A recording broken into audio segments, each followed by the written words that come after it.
Okay, everyone, well, welcome inside the Macon Centreplex as your Macon Mayhem gets set to square off against the Knoxville Ice Bears for the fifth and final time this season.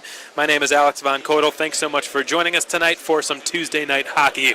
We're glad to have you with us on Fan Appreciation Night. This is Macon's first game in the last 11 days. It's been the longest hiatus from hockey all season. But the Mayhem head coach, Ryan Michael, has assured us his team is more than ready for tonight's clash. Likewise, on the other side, tonight's opponents, the Knoxville Ice Bears, have also had the last 11 days off. Their last game was against the Huntsville Havoc. They were shut out by a 1-0 final score. That was the day after the Mayhem had gone up to Knoxville and fell by a 2-1 final score. That was the last time Macon and Knoxville had squared off. Again, tonight is the last time these two rivals will face one another. Well, after securing a 4-0 victory in convincing fashion in a critical matchup with the Birmingham Bulls back on Leap Day, the Mayhem did not have an opportunity to build on that momentum. Their triumph in Pelham, Alabama significantly improved their playoff chances, but all the team could do this past weekend was sit on their couches from home and watch as their rivals ferociously battled for the scarce available points remaining in the race for the postseason. Ryan Michael and his idle team understood full well that they were really inevitably going to fall a few points behind their competitors last weekend. Quad City, Roanoke, and Birmingham all had 3-game weekends with many of their matchups being against one another. So any way you cut it, some of them are going to gain some ground on the Mayhem. That being said, things shook out fairly well for Ryan Michael and his team, who remain within just 3 points of all 3 of those opponents and just 2 points outside of a playoff spot. Quad City took 3 points out of 6, Roanoke took 4, and Birmingham took 2. So nobody really ran away last weekend and developed a substantial lead over the Mayhem in the playoff race. So all in all, the damage done was not insurmountable in the slightest. It could have been much worse, and in terms of remaining points available, the Mayhem are finally on a level playing field with every other team in the SPHL, aside from Quad City, who still has 2 games in hand. But still, Macon's hopes to make the playoffs are very much alive, and in order to do so, however, they're going to at least win a majority of their remaining 10 games in order to qualify. You'll hear from the Mayhem head coach, Ryan Michael, who told me before the game started that his biggest gripe with the past really month or so in terms of looking at the standings was just seeing how many games all these other teams had in hand against the Mayhem.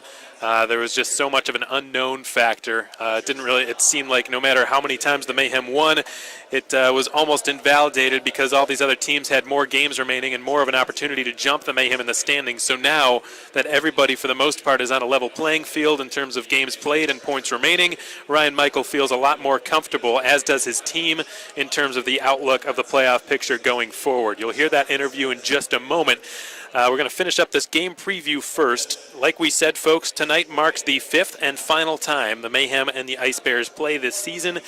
Macon's only victory against Jeff Carr and company came back on Pack the Plex night a little over a month ago. It was on February 1st. It was the last time Knoxville came to Macon, and during this game, the Mayhem thrived under their largest crowd in franchise history at 5,619 in their Nickelodeon jerseys and stomped the Ice Bears by a 6-2 final score.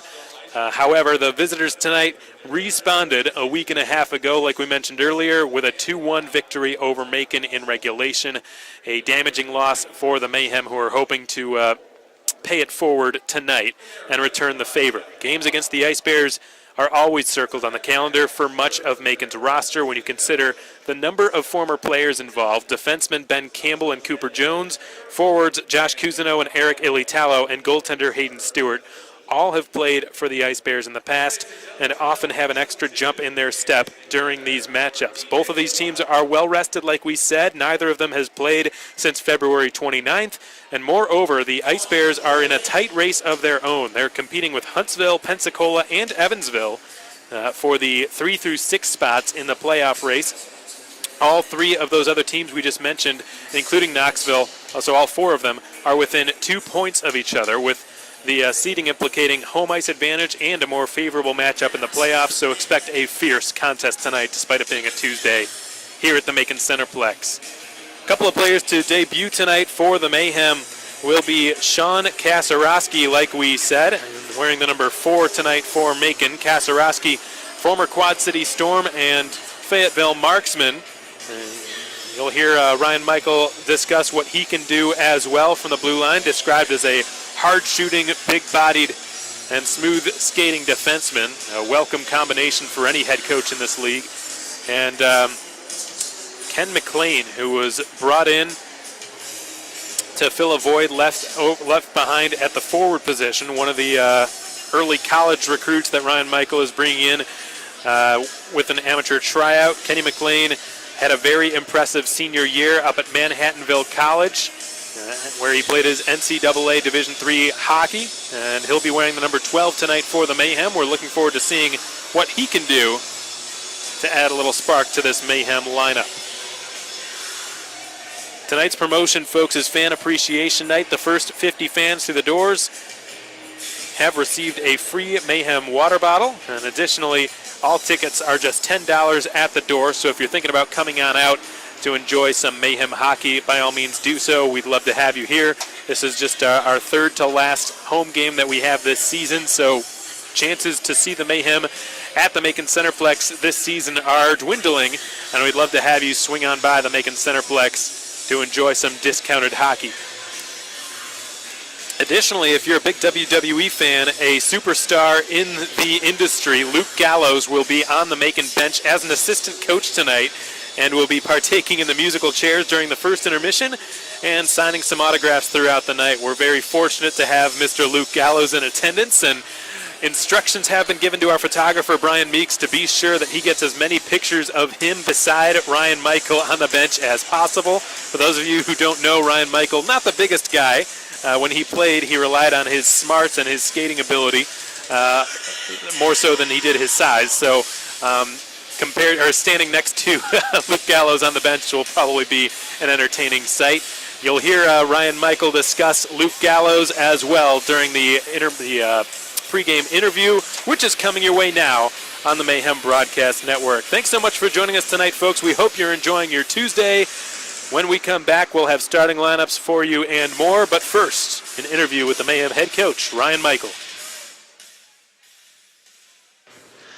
All right, well, welcome back, everybody, and we're so happy to have you with us tonight for some Tuesday night hockey. 11 days without a game. It's been far too long, and we're thrilled to be back. Coach, it's good seeing you again. We're looking forward to seeing some hockey again.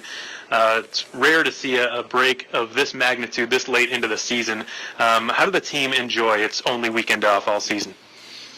It was good. I mean, we obviously not having ice here. We had to kind of make do with some things. Had some spin classes, a couple workouts, and then went up to Columbus to skate as well as Atlanta and the little team bonding stuff too. So, like you said, it's kind of once you start the season, you really don't get these breaks. So, kind of the opportunity to do so was nice and kind of unplug for a bit and sit back, get healthy, and kind of recharge.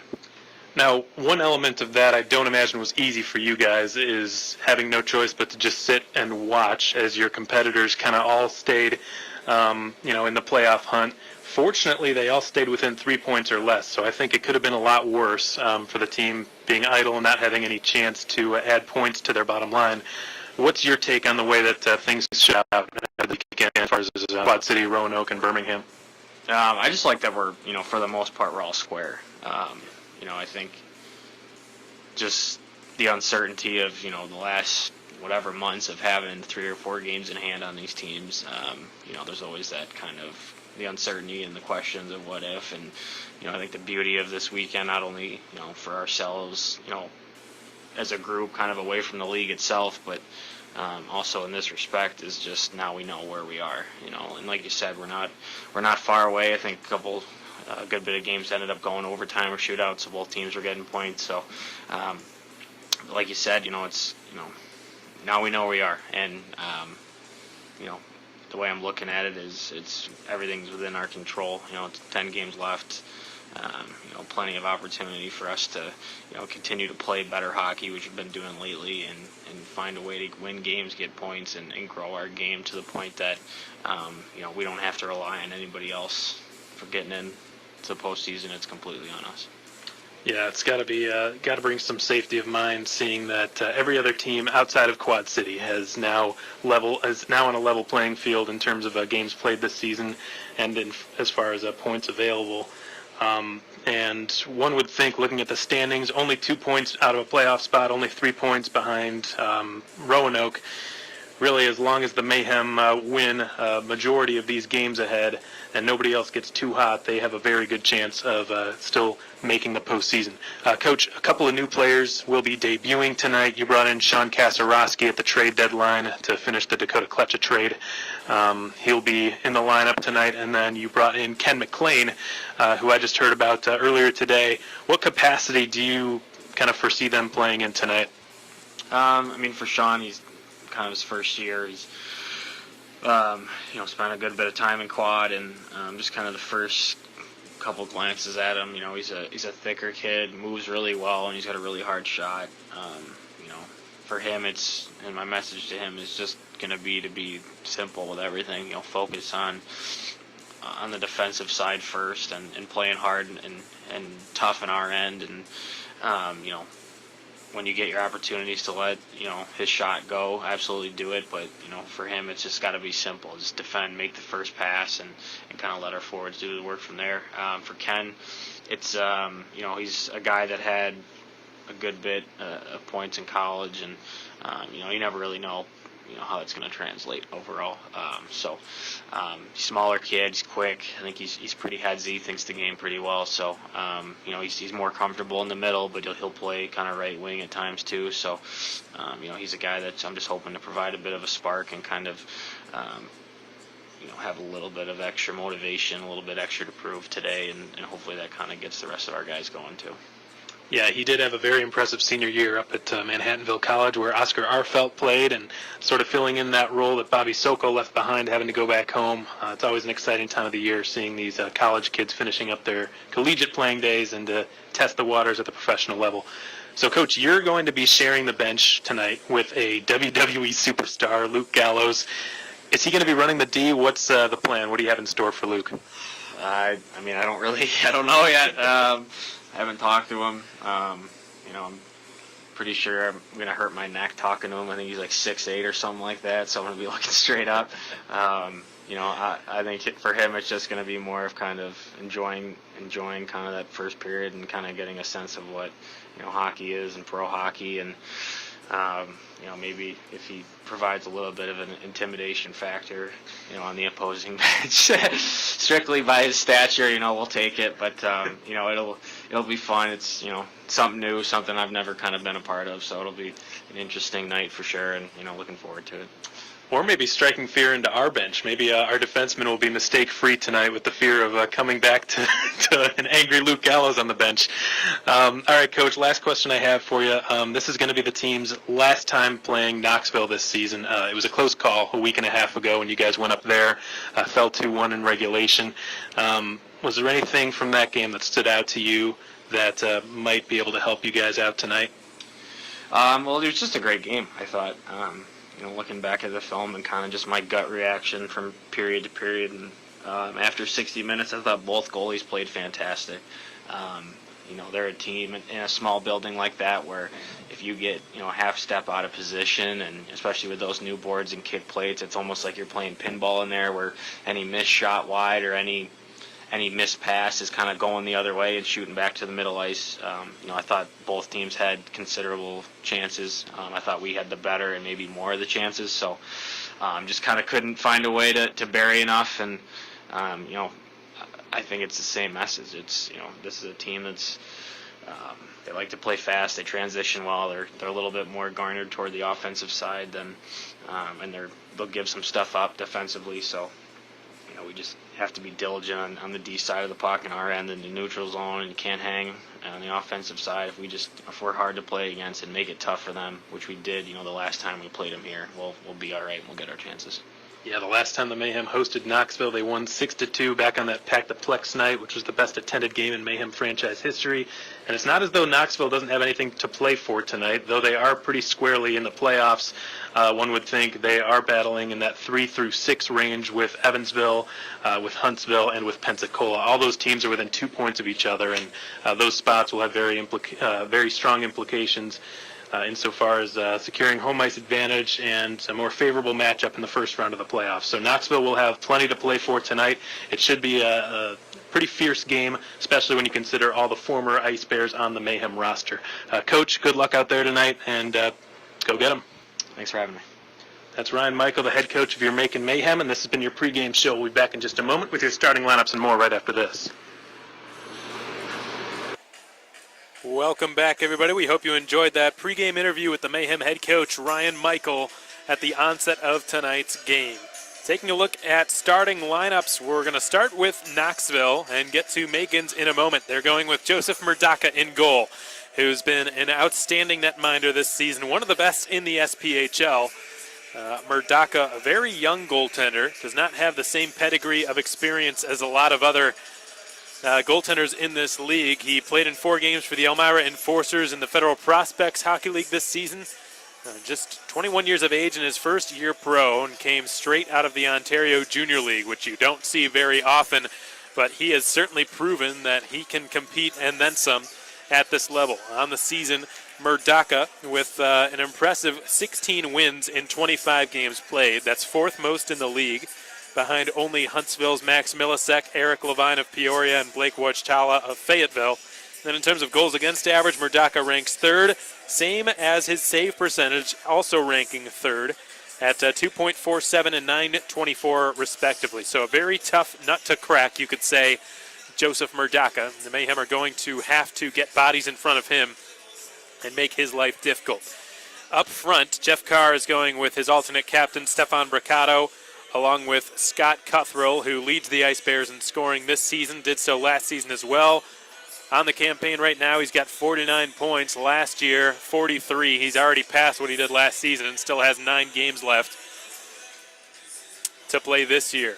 Last season, he played in 47 games played, which is the same number of games he's played this season, and has registered 6 more points. He has not missed a beat for Jeff Carr. He will be centering Knoxville's starting line. Flanking him will be J.B. Baker, who is making his professional debut this evening. Baker signed an amateur tryout 2 days ago. He's a longtime NAHLer and played for the Topeka Roadrunners for a couple of seasons back in his junior days before they became the Topeka Pilots. During the offseason, the Topeka Pilots will relocate to Kansas City. At least that's the plan from what I've been told. I still have a few sources left from when I was in the North American League myself. And defensively, Jeff Carr going with Jason Price, another alternate captain, paired with Tucker Ross, who was brought on board from the Quad City Storm.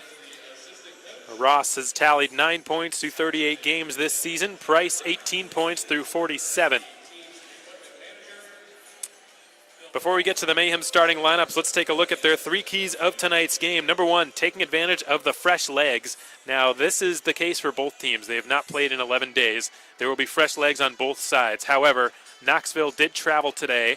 Macon did not. So this is about as fresh as you can be.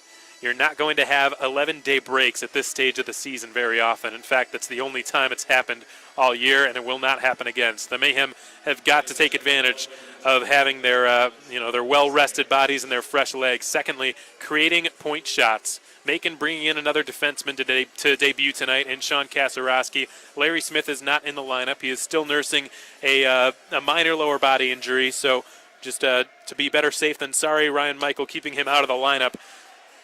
However, in his absence, Sean Kasarowski will step in as another defenseman, along with Alex De Oliveira, Zach Urban, Cooper Jones, Ben Campbell, and Oscar Arfelt. Lots of skill on the blue line now and lots of heavy shots that the Mayhem have at the back end. So taking advantage of that will be key and getting shots on net from the points. And finally, being strong on special teams. On Saturday, on Leap Day, February the 29th, the Mayhem scored a goal in every variety you could imagine against the Birmingham Bulls. They scored on the power play, they scored on the penalty kill, they scored at even strength, and they scored an empty netter. Any way you can imagine that they could score, they did.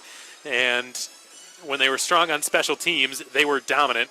Knoxville, a very good team in both special teams departments. In fact, they're the only team in the SPHL with a top 3 power play and a top 3 penalty kill. So matching Knoxville's skill on the special teams will be key in tonight's game as well. Just to reiterate, the 3 keys of tonight's game for Macon: taking advantage of the fresh legs, creating point shots, and being strong on the special teams.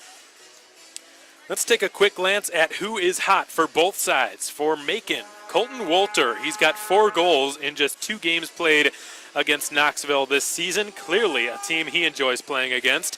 Dylan Denemy, 6 assists in his last 4 games. He has been on a roll on that 4-game point streak. He has collected 6 helpers and was a nominee for the Mayhem, for the SPHL Player of the Month. He was Macon's nominee. He did not win the award, but he came pretty darn close. And finally, Caleb Cameron, he's also been hot of late, had a shorty. His first with the Mayhem against Birmingham on Leap Day. Had an assist on that game as well back on February 29th. And just generally speaking, he's been on a nice little roll. He's had a game-winning goal in 3 of Macon's last 9 games. 8 games, I beg your pardon. So Cameron, somebody who the Ice Bears are going to have to keep a close eye on as well. Taking a look at Knoxville's side of things, always a dangerous team. Ryan Michael discussed at length how fast they are and how well they play positionally. They can catch you by surprise. They love the transition game. They're very fast and very strong offensively. And a few players that have been responsible for that strong offensive season that they've enjoyed are as follows. Scott Cuthrell, 4 points in 4 games against Macon. Nielsen, same deal, 4 points in as many games, a goal and 3 assists. Cuthrell, 2 and 2. And Garrett Sargis, who converted from forward to defenseman this season, now leads the entire league in goals by a defenseman with 19. Getting to Macon's starting lineup, Zach Urban has been given the nod by Ryan Michael to start at the right defensive position. He is Macon's longest tenured blue liner that they have on the roster, and he will be paired up with a former Ice Bears defenseman in Ben Campbell. Campbell came to the Mayhem early this season from Knoxville in exchange for future considerations. Caleb Cameron, alias the Board Breaker, will be starting tonight as well. Macon's alternate captain and one of their hottest players, one of the hottest players in the SPHL at the moment, will be joined by Colton Wolter, who is also on our players to watch list. And finally, wrapping up the trifecta, Dylan Denemy has been a point-per-game player this season since returning to the Mayhem. 20 points in 20 games, 6 goals, 14 assists, and has registered 6 assists in his last 4 games. He has been red hot. And in net, Michael Stiliadis, who came off a perfect performance in Birmingham in which he stopped all 33 shots that he faced, has been understandably given the nod to go for the Mayhem.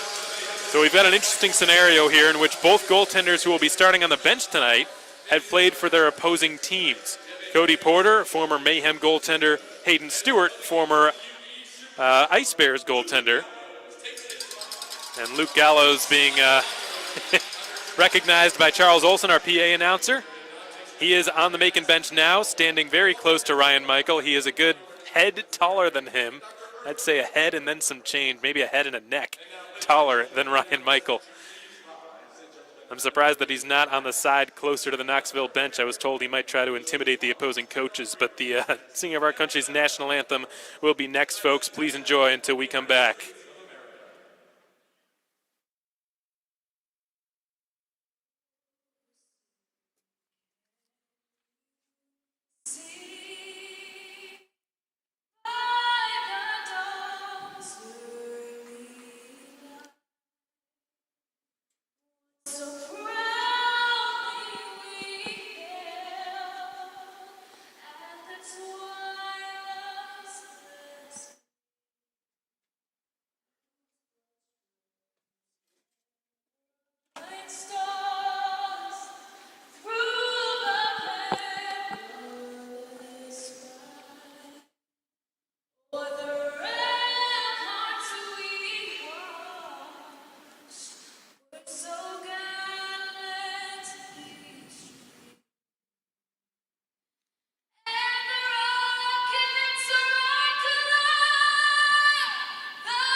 That was Sylvana Bell singing our country's national anthem, and what a job she did. In case you missed them, the starting lineups are as follows, starting with the visiting Knoxville Ice Bears. Stefan Bricado will be flanking J.B. Baker and Scott Cuthrell to start tonight's game for Jeff Carr and the Ice Bears. Defensively, Tucker Ross and Jason Price, and in net, Joseph Murdaka, who has pitched an impressive 16-7-2 record through 25 games played this season, coming in third in the SPHL in both goals against and save percentage, ranking fourth in the league in wins. Luke Gallows dropping our ceremonial puck in the neutral zone. The captains, Stephen Pirog and Lucas Bombardier, taking part in the ceremonial face-off. Love to see that. And it looks like he has switched with Ryan Michael and is now on the side of the bench closer to the Knoxville bench, which means that perhaps he will usher in some intimidation on the Knoxville coaching staff, although it looks as though they might be switching again. If he's running the defenseman like I think a lot of people thought he might do, then he should be on the other side. But if his sole purpose is to intimidate Jeff Carr and Spencer Metcalf, then he should be on the left side of your screen on SPHL Live. Getting back to the starting lineups for Macon, Michael Stiliadis in goal, Zach Urban, Ben Campbell on defense, and up front, Macon's hottest line at the moment, Caleb Cameron, Dylan Denemy, and Colton Wolter centering. This is game number 47 of the 2019-20 regular season for the Mayhem, game number 48 for the Knoxville Ice Bears. 47 for Macon, 48 for Knoxville. The referee for tonight's game is Trevor Wolford. The linesmen are Mitchell Hunt and Dan Huntington. This is the fifth and final meeting between the Mayhem and the Ice Bears this regular season. Macon ferociously battling for the scarce remaining points to try to sneak into a playoff spot. Knoxville trying to solidify its positioning and claim one of the top 4 spots and claim home ice advantage in the first round. This game is underway. A fight breaks out immediately. Dylan Denemy with Dwyer Chance in the neutral zone, and this is all about setting the tone, folks. Dylan Denemy sticking up for what happened to Danny Caesar the last time these teams met a week and a half ago in Knoxville.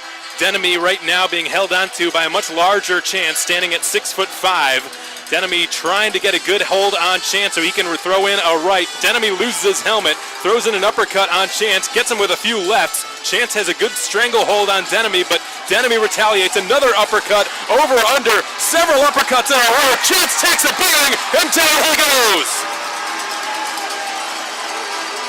What a way to start this game.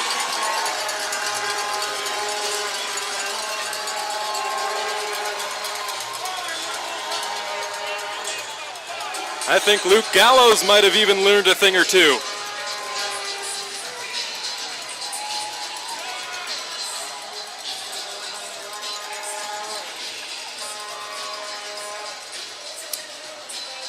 Just to give some context, folks, and in terms of the backstory that I can almost guarantee you was the precedent behind that fight. When the Mayhem last played against Knoxville on Friday, February the 28th, Danny Caesar, it was his last game before he retired in a city in which he played for several years and had a very successful pro career. He got into a scrap near the end of that game against Dwyer Chance, and Chance took him down.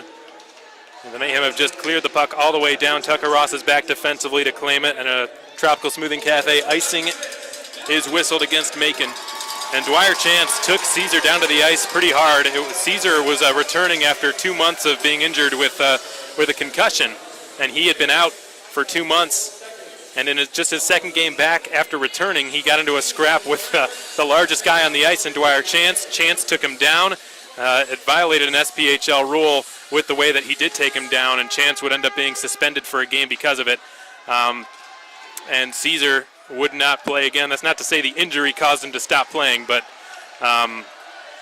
it was just a decision that he came to with his family, and Dylan Denemy deciding to sort of stand up for a teammate that is no longer here. Very honorable gesture by the Mayhem alternate captain. Ben Campbell from his own zone. The former Ice Bear misconnects on a go-ahead pass up to Eric Ilitalo, and a second consecutive icing called against Macon in the first 47 seconds of this game. We're scoreless in period 1. But we've already got a fight to write home about. Dylan Denemy and Dwyer Chance just 4 seconds into this game dropping the gloves.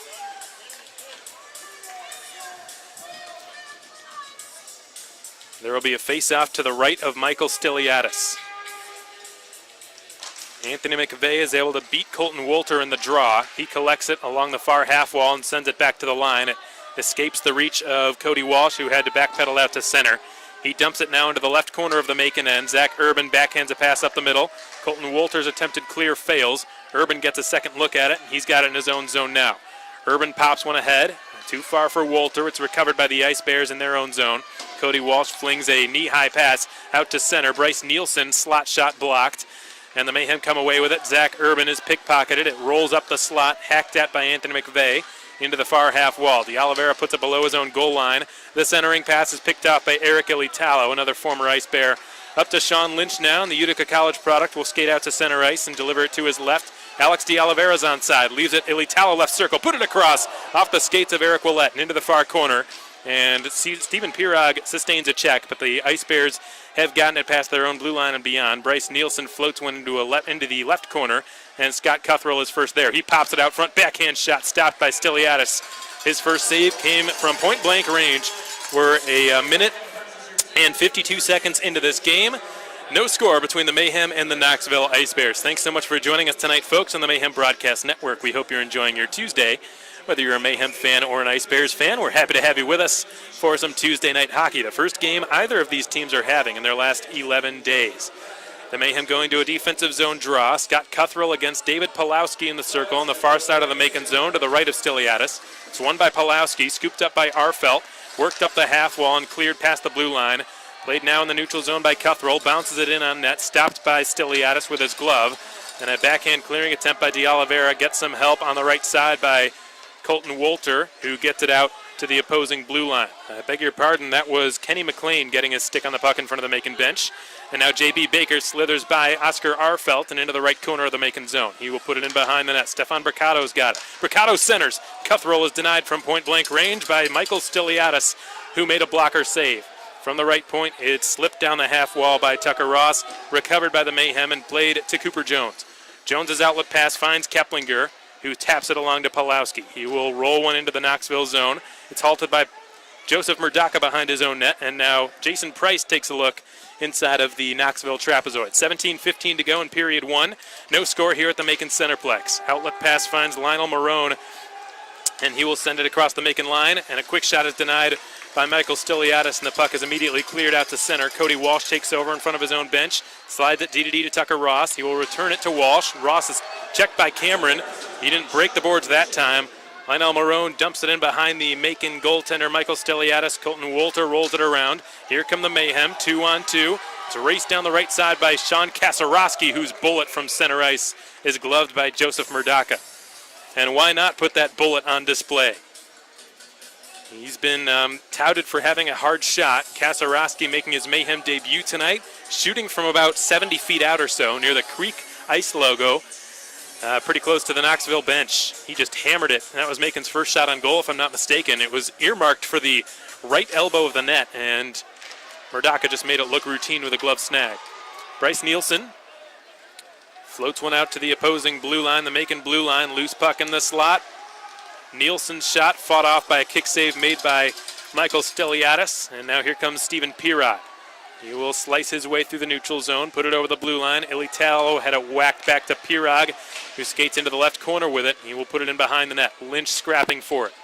Lynch with help from Pirog. It's a five-man scrum going on now near the end wall of the Knoxville zone. Bryce Nielsen receives the outlet pass. He's got a back pedal to his own goal line. Bryce Nielsen will skate up his own slot, gets around Pirog, gains the Mayhem logo, misses McVeigh with the pass, and that's going to be an icing called against Knoxville. That icing call has been brought to you by Tropical Smoothie Cafe. We've got 15:56 to go in the first. No score between the Mayhem and the Ice Bears. So the Mayhem will go to an offensive zone draw. It's going to be to the right of Joseph Murdaka.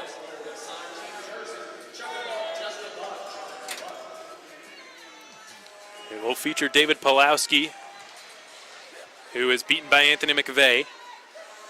The Ice Bears have cleared it all the way down. That's going to be back-to-back icings called against Knoxville. They will not be able to change personnel. Again, that icing call has been brought to you by Tropical Smoothie Cafe, and another offensive zone face-off is ensuing for the Mayhem.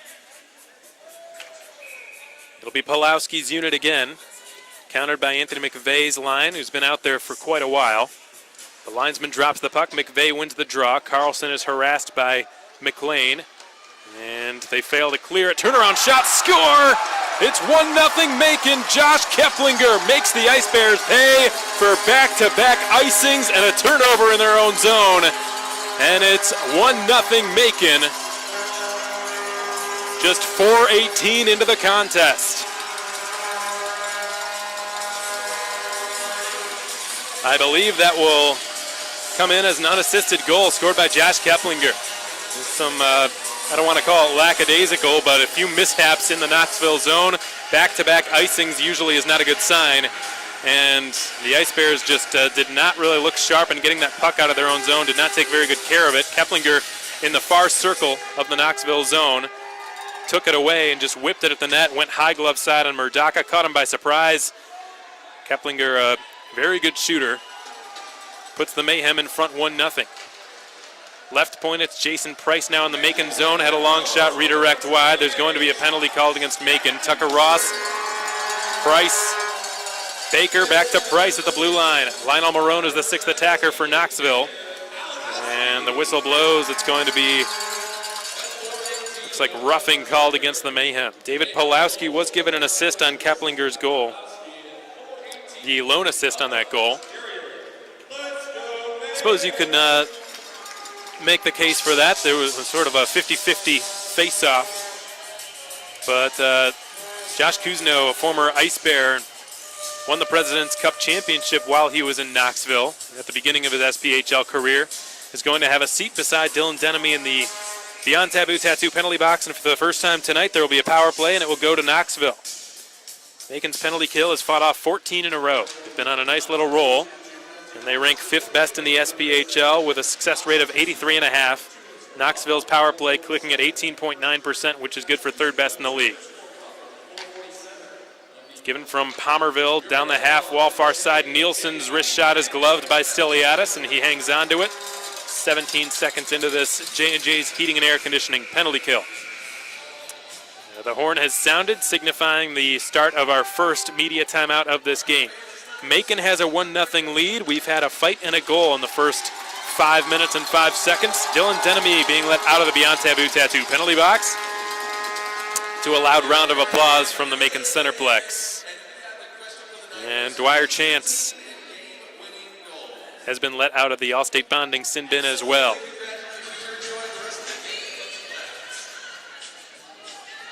So Macon going to the penalty kill for the first time tonight. Has a minute and 43 left on it. Josh Kuzno was just recently sent to the sin bin for a roughing minor.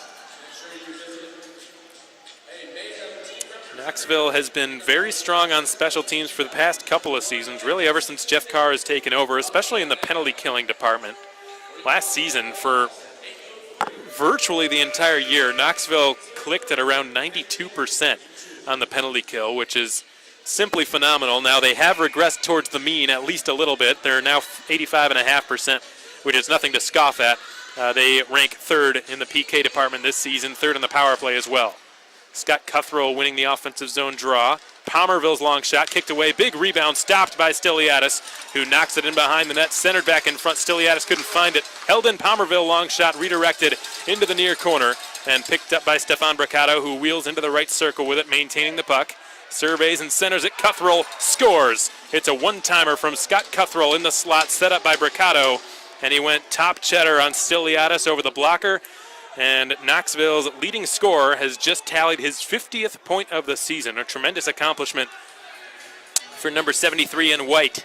And he has just leveled the score for the Ice Bears. It's 1-1.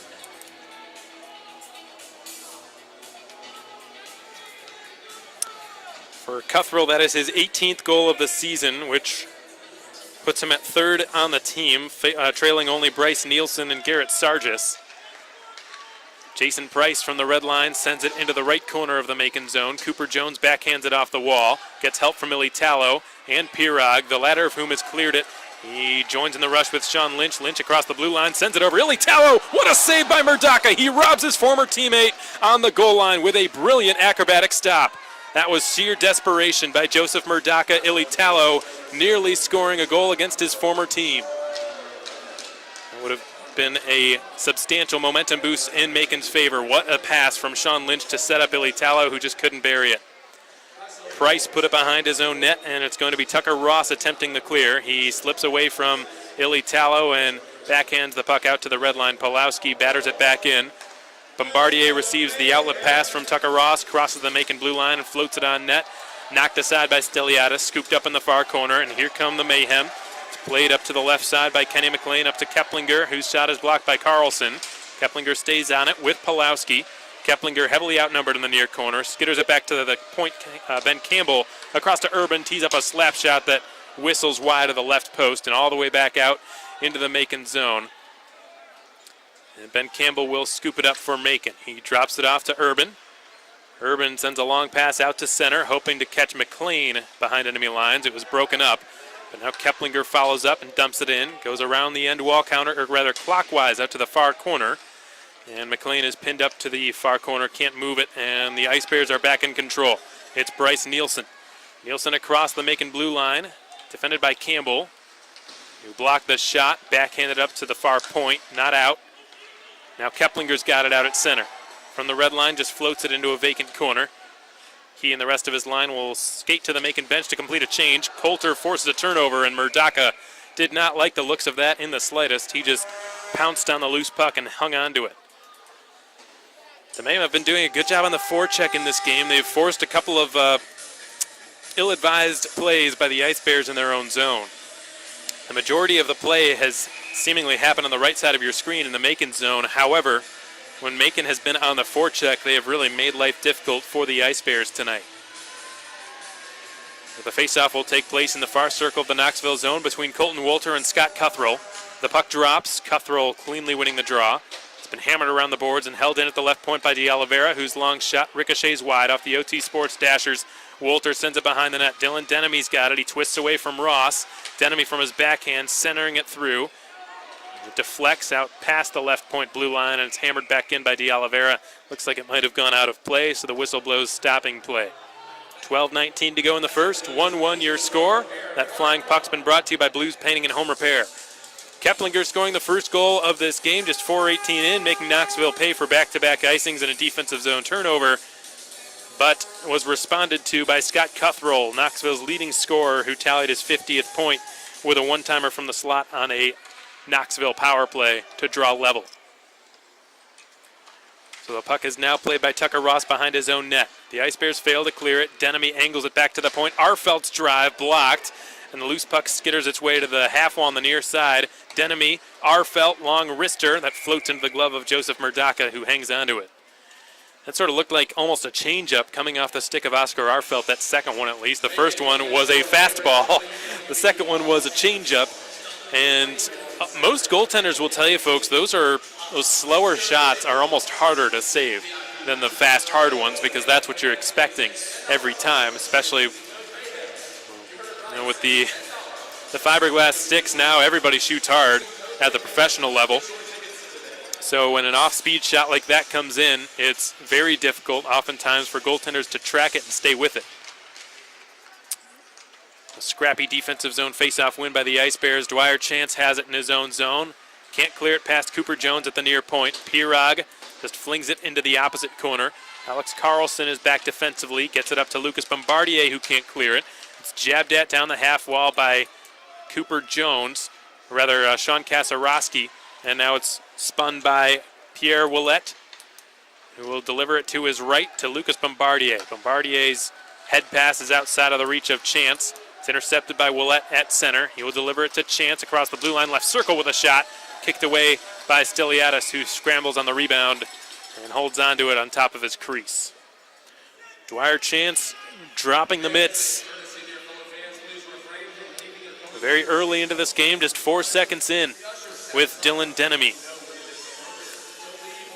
He scored an insurance goal against the Mayhem when they played earlier this season up in Knoxville, and Macon's first trip up to the Knoxville Civic Auditorium. Chance, a 7th-round draft pick of the St. Louis Blues back in 2014. Cornell University graduate. Played college hockey with Hayden Stewart. The Mayhem have cleared the puck all the way down. It's been wrapped around to the near side wall, and Bryce Nielsen's pass goes off the back skates of his line mate, Garrett Sargis. Now here comes Keplinger on a counterattack, caught on an offside.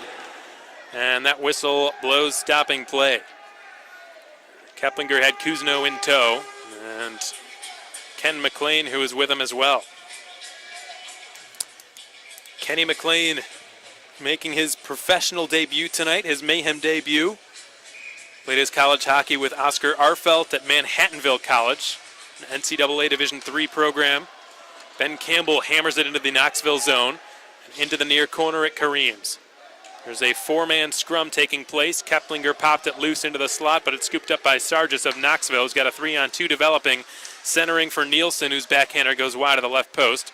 And Urban picks up the rebound, floats it ahead outside of the reach of McLean. Sargis back in across the blue line, and he will wait for some reinforcements to arrive. One pass too many there as Price tried to set up. Anthony McVeigh at the side of the net, went off his stick and wide of the goal. Now McVeigh's got it, bottom of the near circle, turned it over to Caleb Cameron, who just passed it away from J.B. Baker, who crashed into him in the circle on the near side. Garrett Sargis is back on it, floats it across the blue line, taken away by Kuzno. Looks to headman a pass to Kenny McLean, who stays on it in front of the Knoxville bench and dumps it into the Ice Bears zone. We're halfway through period 1. 1-1 is your score. Goals from Keplinger and Cuthrell in that order. Denemy puts it off the skates of Cameron, recovered by Oscar Arfelt. He will backhand it to Alex de Oliveira, who turns it over to Cuthrell. Back in across the Macon line. Cuthrell waits, drops it off. Bricato's got it. Left circle, now the outer hash marks, is watched by Arfelt, put it in front. Here's Baker looking for the loose puck on the doorstep. A few players hacking away at it. Stiliadis appears to have it, and the whistle blows stopping play. So 1-1 is your score. 9:41 to go in period 1. We hope you're enjoying your Tuesday night, folks, as much as we are. We're having fun here on Fan Appreciation Night.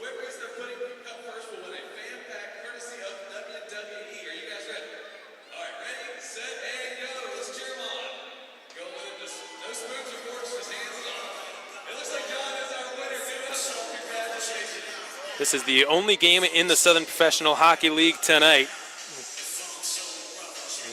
Including this one, Macon's last 2 home games have both fallen on a Tuesday. They have both been makeup games of some sort.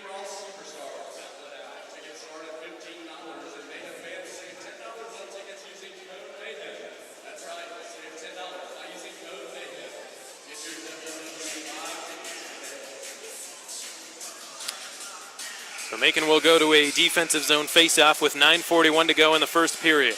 Knoxville's lone goal coming on a power play. Josh Kuzno was penalized for roughing, which he was not happy about. Looked like it could have been. You don't often see roughing called against only one party and not both, but that was the decision made by Trevor Wolford. It did not sit well with Kuzno, who could only watch from the boxes. His team's penalty kill, which had fought off 14 straight, was scored upon by Knoxville's top scorer, Scott Cuthrell. But Dylan Denemy redirects a pass out at center. It's taken away by Tucker Ross, who will go D-to-D in his own zone. Alex Carlson goes right up the middle to Scott Cuthrell, who begins to cut his way out through center ice. He weaves his way across the Macon line. Bricato put it across the crease. J.B. Baker from the far half wall.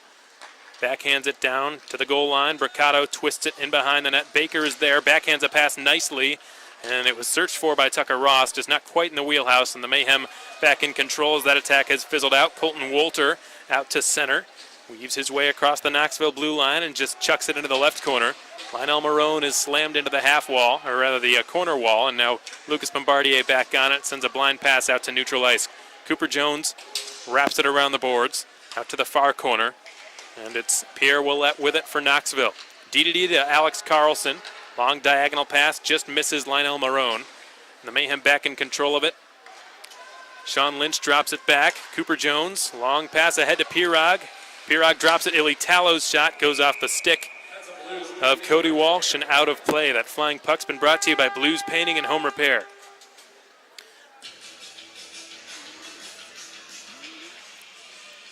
Cody Walsh was traded to Knoxville in exchange for Ricky Kramer to the Quad City Storm back on February 4th.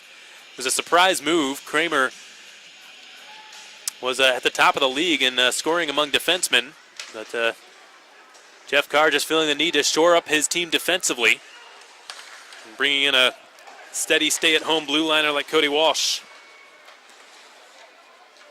Right point, Kasarowski, another former Storm. Long shot on target, but stopped by Murdaka. There's a loose puck in the crease. Fans wanting a penalty.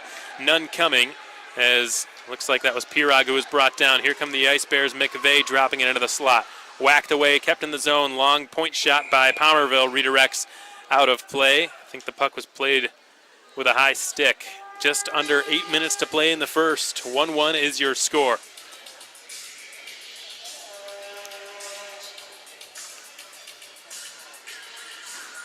Alex Palmerville, the Worcester State graduate in 2018. He's one of those guys that Jeff Carr knew in Utah long before he was coaching here. Spent time playing under the Knoxville head coach with the Utah Outliers in the WSHL from 2012 to 2014. The Western States Hockey League, for those of you who are not familiar. Josh Cousineau from the red line sends it into the Knoxville zone, takes a crazy bounce off the wall, and the Ice Bears have alleviated the danger for now. Ben Campbell racing after it. Icing is called. That is a surprising icing call. And the Ice Bears furious that that was an icing call. Looked like it was going to be short of the goal line. Jeff Carr in particular not happy. He knows what happened the last time the Ice Bears iced the puck. And the Mayhem catching a break. We'll see if they can make the Ice Bears pay for it. David Pawlowski to take the offensive zone draw. The same man taking the face-off. And Pawlowski searching for it in the crease. It rolls its way to the far corner. Cousineau to the line. Urban tees it up. Long shot redirected off the side of the goal. And a clearing attempt fails from the Ice Bears. Campbell with a good pinch, but then he lost the puck to Cuthrell. He spins with it in his own zone. Puts it to Bricado, who will give it behind his own net. Tucker Ross, now to Cuthrell on his right. Cuthrell's long outlet pass bounces off the skates of Stefan Bricado, or perhaps his knee or his leg. The Ice Bears remain in control. Long horizontal pass from J.B. Baker. Finds Bricado, who's still out there. Amidst a long shift, he sends it across to Tucker Ross. Ross's shot gets blocked by Cousineau, rather Pawlowski, given to Zach Urban, who hoists it out to neutral territory. Caleb Cameron plays it down to his stick, waits for some help. He's heavily outnumbered, had no choice but to just send it back out to neutral ice where his team could maintain control.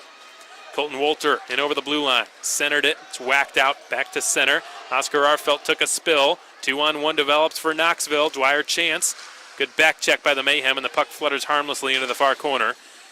Cameron will roll it up to Oscar Arfelt, who's surrounded by purple jerseys. But the Mayhem have gotten it up the wall on the far side. Colton Wolter from the red line gives it to Denemy. Back to Wolter, who drives from the circle. Wolter is brought down. Penalty will be called. Denemy in the slot will shoot. Stopped by Murdaka, who was down in the butterfly. Made the chest save. He was sound positionally. Didn't give Denemy too much daylight to work with. But the Mayhem will be going to the power play for the first time tonight. Knoxville scored on its only power play. Its penalty kill,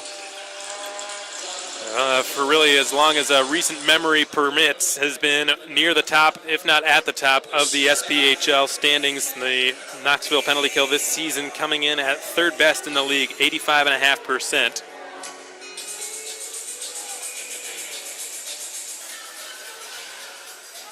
Macon's power play, meanwhile, just ninth in the league, 13.7%.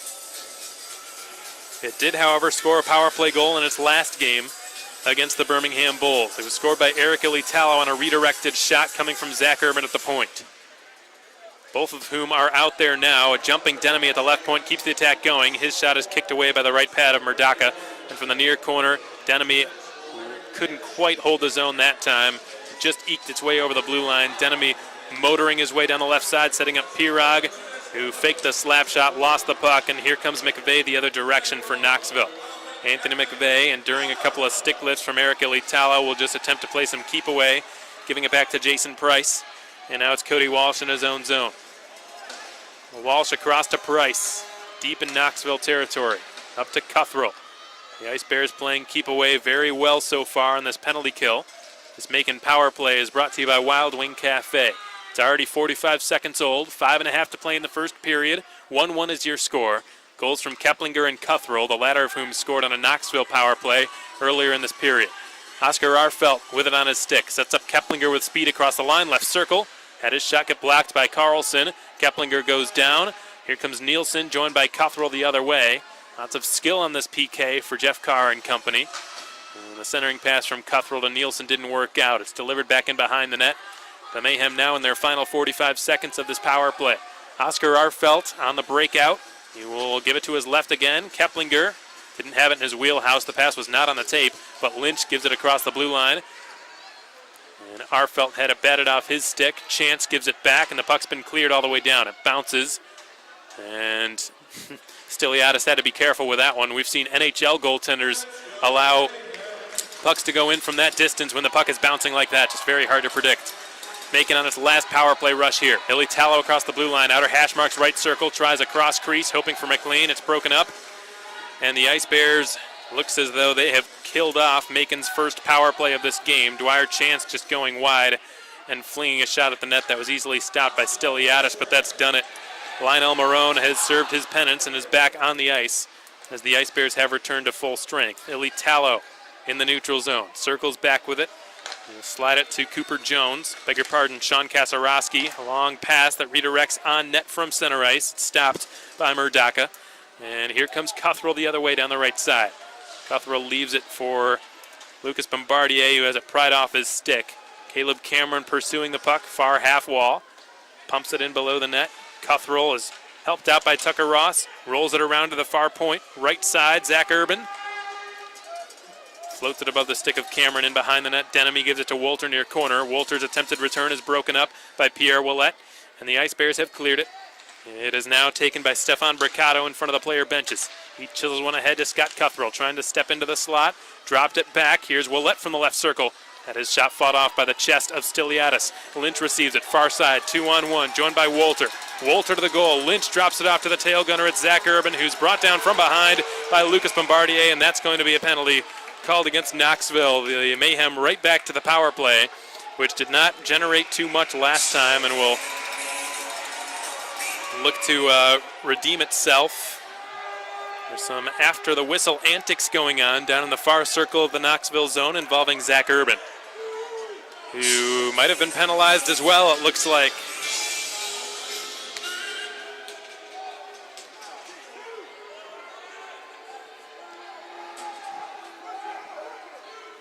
The Mayhem were going to the power play, and I'm guessing Urban either said something or did something in retaliation that warranted giving him a penalty, either for unsportsmanlike conduct or roughing or something along those lines.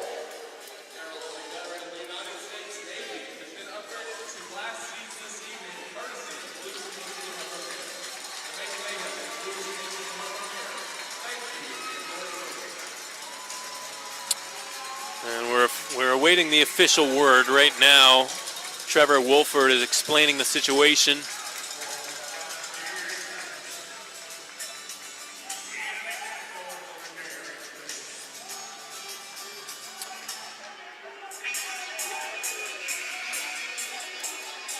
And I believe this will just be a standard 4-on-4.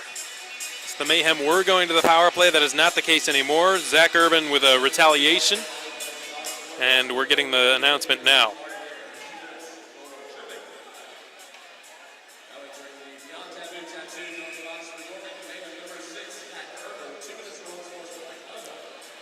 So unsportsmanlike conduct was called against Zach Urban in retaliation of being tripped from behind, and we'll head to a 4-on-4 situation. Jason Price with it behind his own net.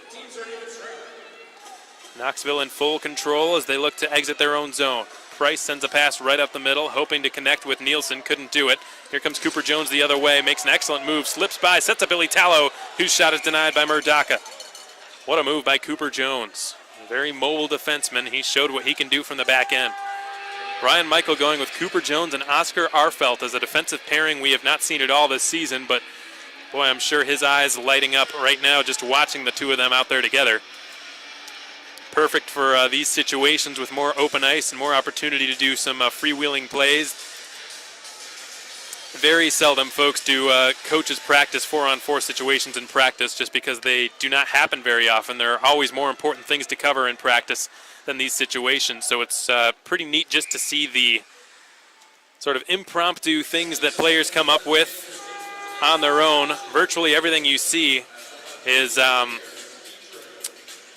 just creativity at work, folks. There's not a whole lot of systems or planning that goes into the 4-on-4 or 4-on-3 power plays, or even 6-on-5 a whole heck of a lot. So it's always interesting to see these more odd kind of situations, or uncommon situations.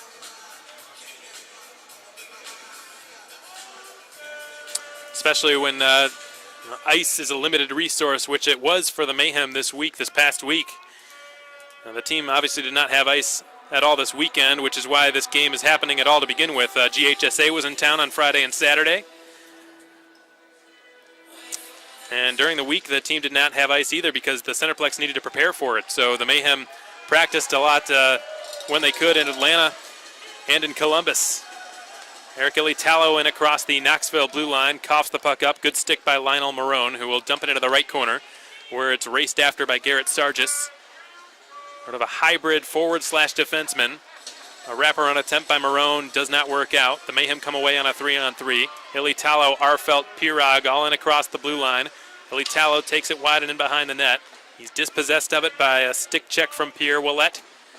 And eventually the Ice Bears come away with it. It's played by Tucker Ross in his own zone. 50 seconds remain on the 4-on-4. Ross rims it around counterclockwise to the far half wall. Bryce Nielsen is parked there at the outer hash marks. Had a sharp angle shot denied by Stiliadis, who's looked sharp in this game thus far. 35 seconds, 100 to go in the period. Cody Walsh slides it across to Bryce Nielsen. To the red line he goes. Accelerates over the blue line, gets bumped down. Arfelt's got it on his stick now. Ooh, and he missed Campbell with a breakout pass, which would have given the Mayhem a 2-on-1. Instead, it will be an icing call against Macon. That icing call has been brought to you by Tropical Smoothie Cafe. 22 seconds to go on this 4-on-4. Lucas Bombardier in the box for tripping Zach Urban, and Urban also in the box for an unsportsmanlike retaliation. The Mayhem winning the defensive zone faceoff, but failing to clear. Walsh slid it across the slot. Oscar Arfelt gets inside positioning on Anthony McVeigh and puts it behind his own net. You're looking at Ben Campbell, former Knoxville Ice Bears defenseman, a Nichols College graduate. Caleb Cameron advances it up to Sean Kasarowski, who will wheel with it behind his own net and slam on the brakes. Delivers it up the right side. Caleb Cameron pops it in across the Knoxville blue line. Both teams have returned to full strength. We're back to 5-on-5 inside of the final minute of play here in the first period at the Macon Centreplex on Fan Appreciation Night. Dwyer Chance down the right wing. Put it into the middle of the ice. Stefan Mercado across the blue line. Ran into lots of blue sweaters who have cleared it out. Jason Price leading the charge back into the Macon zone is flattened, and a penalty is called against Macon for a knee. Trevor Wolford not letting much slide tonight. The Mayhem found guilty of kneeing, and the Ice Bears back to the power play.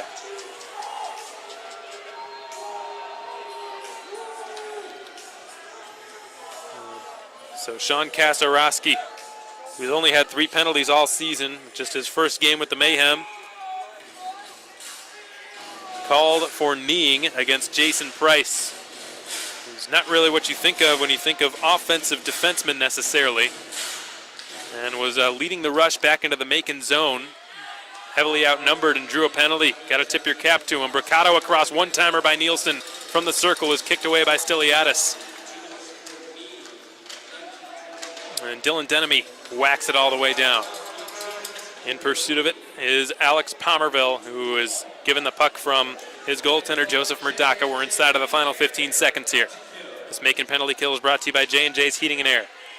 Stefan Mercado up to center. He will motor across the blue line. Give it to Bryce Nielsen in the left corner. Nielsen bounces it to the near side. 3 seconds. Time winding down. Sargis needs to shoot. He eventually does. It was blocked by Campbell. And that's done it for the first. A minute 22 seconds remaining on the Macon penalty kill. The penalty was called against Sean Kasarowski for kneeing Jason Price on that zone entry. 1-1 is your score through the first 20 minutes of play. Knoxville with the edge in shots on goal. Right now it shows 9-4. We know that it is more than that, so we'll wait for the announcement from Charles Olson. It is 12-8, the shots on goal favoring Knoxville. So the Ice Bears with the advantage in shots. But interestingly enough, folks, the Mayhem have actually, let's see how long this trend has gone on for. Okay, so it's been 4 games in a row in which they have either won when being outshot or lost when outshooting their opponent. So outshooting their opponent has not led to success in recent games. In fact, it's been just the opposite for 4 consecutive. The last 2 games they won were against Pensacola and Birmingham. They were outshot in both of those. The last 2 games they lost were against Knoxville and Birmingham. They outshot their opponents in both of those, so a pretty strange phenomenon here. But right now, the most important statistic is that it's a 1-1 game through the first 20 minutes of play. Again, 1:22 remaining on the kneeing infraction called against Sean Kasarowski in the final minute of period number 1. Again, folks, thank you so much for joining us tonight on the Mayhem Broadcast Network. We're so glad to have you with us, whether you're a fan of the Mayhem or the Ice Bears. Appreciate you taking time out of your Tuesday night to join us here at the Macon Centreplex. We've got a special instance taking place at Center Ice here for the first intermission game. It's going to be musical chairs with Luke Gallows, the 6'8" WWE superstar who has graced us with his presence tonight. And unfortunately, I don't really have no pun intended, a dog in this fight like I did in the wiener dog race. So I'm not going to provide any play-by-play commentary, especially considering I know next to nothing about WWE in general. But if you're watching on SPHL Live, you will be able to see the events that transpire in the next few minutes here at the Macon Centreplex for our first intermission game. For those of you tuning in on YouTube, I apologize. You won't get to see what's about to go down. I imagine it will be entertaining to say the least. But fear not, we're going to play back Monday morning's interview from this week on the Creek 100.9. Former Mayhem, or rather former Knoxville defenseman Cooper Jones joined us as a star guest. So that interview coming your way next on the Mayhem Broadcast Network. When we come back, we'll have an out-of-town scoreboard update for you. Not an out-of-town scoreboard. There is no out-of-town scoreboard tonight. But we'll break down this period for you in greater detail and prepare you for period 2. All that and more coming your way next, folks, on the Mayhem Broadcast Network. Thanks so much for joining us. We'll be back before you know it. Keep it right here. Better way to get back into the rhythm of it than by playing this. Alex Von Coito, the voice. Alex Von Coito, the voice. Alex Von Coito, the voice. Voice. Alex Von Coito, my Now, hold on. Yeah. Our player guest today, Yes. Cooper Jones. Cooper, good morning. Good morning. Most players, when they hear that, do not have the reaction you had. Most of them have a horrified look on their face, yet you were bouncing along to it. You were like, yeah, this is my jam. Well, I mean, you know. I can get you a copy of that if you want, man. I just figured it was a good little theme song to the show. Well, he made it for himself, though. Coop. No, That's yeah, the we thing. didn't do that. He Cooper, did that himself. No, he brought that in brought that. and said, play this. Yeah, Okay. And he makes us play it twice. You'll get to hear it again. Twice. But, So, you know. just file that away. It gets you in the right headspace for hockey. Alex Von Coito, good morning. Multiple requests at this point to get it down to you guys for the locker room, like before games. Yeah, just get you hyped for it. Hype you up. Yeah. Yeah, Do you think that would Get it that down work? there. Get it down there. I think it would, give it a try. So we've spent the last few minutes here in the studio trying to recap the recent win-loss record, and of course the Mayhem were off this past weekend. Needed some teams to lose, and Alex not on top of it. Cooper correcting him left and right. But Cooper's there, so can you ring the bell for Cooper? Just I because will he's do on that. point. Yeah, you get a bell ring today. You know, it was the only weekend that we had off all season, so it was the only time I really was not paying attention to the SPHL. Which is Forgive fair. me for that. That is fair. I went up to No, that's Knoxville. Oh, look, did you Not enjoy Knoxville. yourself? Yeah, I went up to Pigeon Forge, Tennessee, Oh. near Knoxville. Oh. Just had a little vacation. A little So, cabin time there. Yeah, I paid as little attention to hockey as All I could. right. Get you some of that Smoky Mountain taffy. Oh wow. Did you go watch him make the taffy? Oh, he watched. I didn't the do big that, taffy. no. He did that. Did you ride We did a lot of go-karts? stuff. No, there was go-karts. We didn't do Did you go that. to Dollywood? We went to Jolene. I'm sorry. What did you do? we went to this. I'm asking you. Okay. We went to this pirate show. That was pretty cool. Oh, you we got went sucked into the tourist traps. No, it was really cool. No, it was I don't. cool. I have no regrets about seeing that. I'm not afraid to admit it either. It seems like you hit a trigger point of his love of pirates. I think you. I'm gonna let you own that. I'm just gonna leave it alone. That's you. That's on you. We went to the this Alcatraz East Museum. Oh. We didn't end up staying in there because Well, I hope not. the guy told us that the pirate show was starting in like 2 hours, And and it you- was going to take us like 3 hours in there, so we had to dip out early. Oh, Unfortunately, Wow. the Alcatraz Museum. there's it's called Alcatraz East. It's like a crime museum. Oh, Yeah, it was pretty neat. that sounds interesting to me. What? I'm kind what of do they intrigued by have? that one. What do they have in a crime museum? Well, like I said, we had to leave like as soon as we walked in there. Probably so, some of Capone's hats or yeah, a Tommy gun from Dillinger. I mean, I really don't know, man. wow. I need to find. you this didn't do place. the you didn't do the Titanic Museum. No, they have that. Yeah, they have that, which I have a little bit of a problem with. I thought everything sunk to the bottom of the ocean. I thought, Me too. I have a little bit of a problem with the Titanic Museum. It just feels like they're making money off of the death of hundreds of people. So yeah, I have a little bit of a problem with that. Now the crime museum, I'm all in on because it's Alex. a crime. It's a crime. Kind of judging you for the pirate show though. Don't judge him. Mm-mm. Was it like medieval times but with pirates? Yeah, pretty much. Okay, yeah. that's what I thought. Should we just It for the was rest of like- the show just This talk is like what I pirates? thought. Yeah, Would that make you feel more comfortable? The rest of no, Arr. no, it wouldn't. Game tomorrow night, Alex. Tell us who the Mayhem are playing. Do a pirate night. We could totally do a pirate night with the Mayhem. Oh gosh. Talk like a pirate night. Inside Charles the mud. Olson on the ice announcing God. it. Arr, Somebody's that's a gonna have a tropical peg smoothie icing. Somebody's gonna have a peg leg He would definitely buy into that, 100%. and a parrot. He'd be having a field day. Oh, God, I'm glad to see you, sir. Back into the routine. Cooper, this is normally how it goes. It Love is. it, love Yes, it. unfortunately, it is. All right, so we have a game tomorrow night. That's Alex, right. tell us about the game against Knoxville tomorrow. Yeah, we're doing our fan appreciation night. So we're doing discounted tickets. We're giving away these free metal Mayhem water bottles for the first 50 people who walk through the doors. Arr, that's a hell of a prize. Jesus, why'd you start him? Yep. And you know, it's How much be the tickets? Jesus.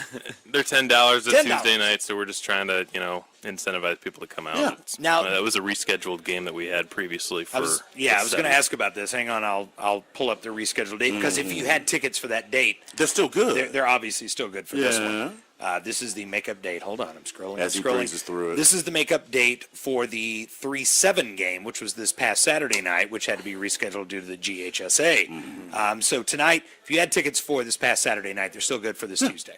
Correct? Yep. Yep, you're good. Rock and roll. All right. So any predictions, any thoughts for the game?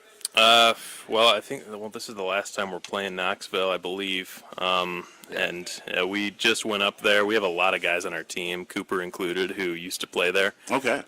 So there's a lot of, just kind of bad blood and guys right. who are going to have an extra jump in their step, I think. So, and the last time Cooper's we not as like, yep. Yep. And the last time we went up there, it was a narrow 2-1 loss. We really feel like we could have had them. I think we kind of outplayed them for the most part. It was just at the onset of a 2-game road trip against them, and then Birmingham on Saturday, who we beat 4-0. So, tomorrow night it's gonna be pretty hectic. I think we're gonna really be bringing our all. We're without having had any games this weekend. We're really gonna be hungry for points. Yeah.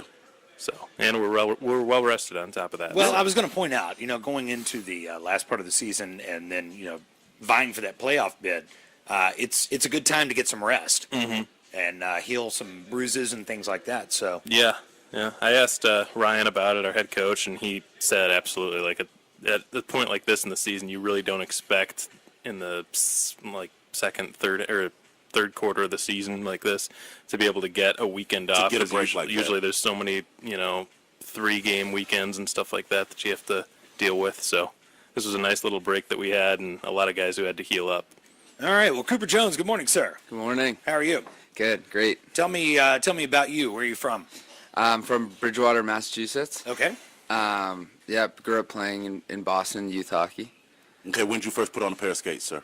Ooh, my dad was a hockey coach, so he had me in skates probably at like 3. Okay, all right. Seems 3 years old is Literally, his baby pictures in the hospital. He had little tiny skates on. Little skate booties on there. Little skate booties on. Getting my foot used to it. Yeah, just gotta get used to it. So your dad coached. Yeah, he Was did, that yeah. rough growing up? And did he put you through the paces in the backyard? Did you have a backyard rink? First of all. Yeah, definitely. Yeah. Had Wow. All right. So they really are like basketball goals, but just for hockey players. Yeah. We just found out this year that was a thing. Oh, really? Literally having a backyard rink. We had no That's idea that people had those. That's awesome. Right, That's awesome. That's a fascinating concept. Yeah, they're so fun. Are they just frozen over pools? Is that what it is? You actually have a pool in the backyard, No.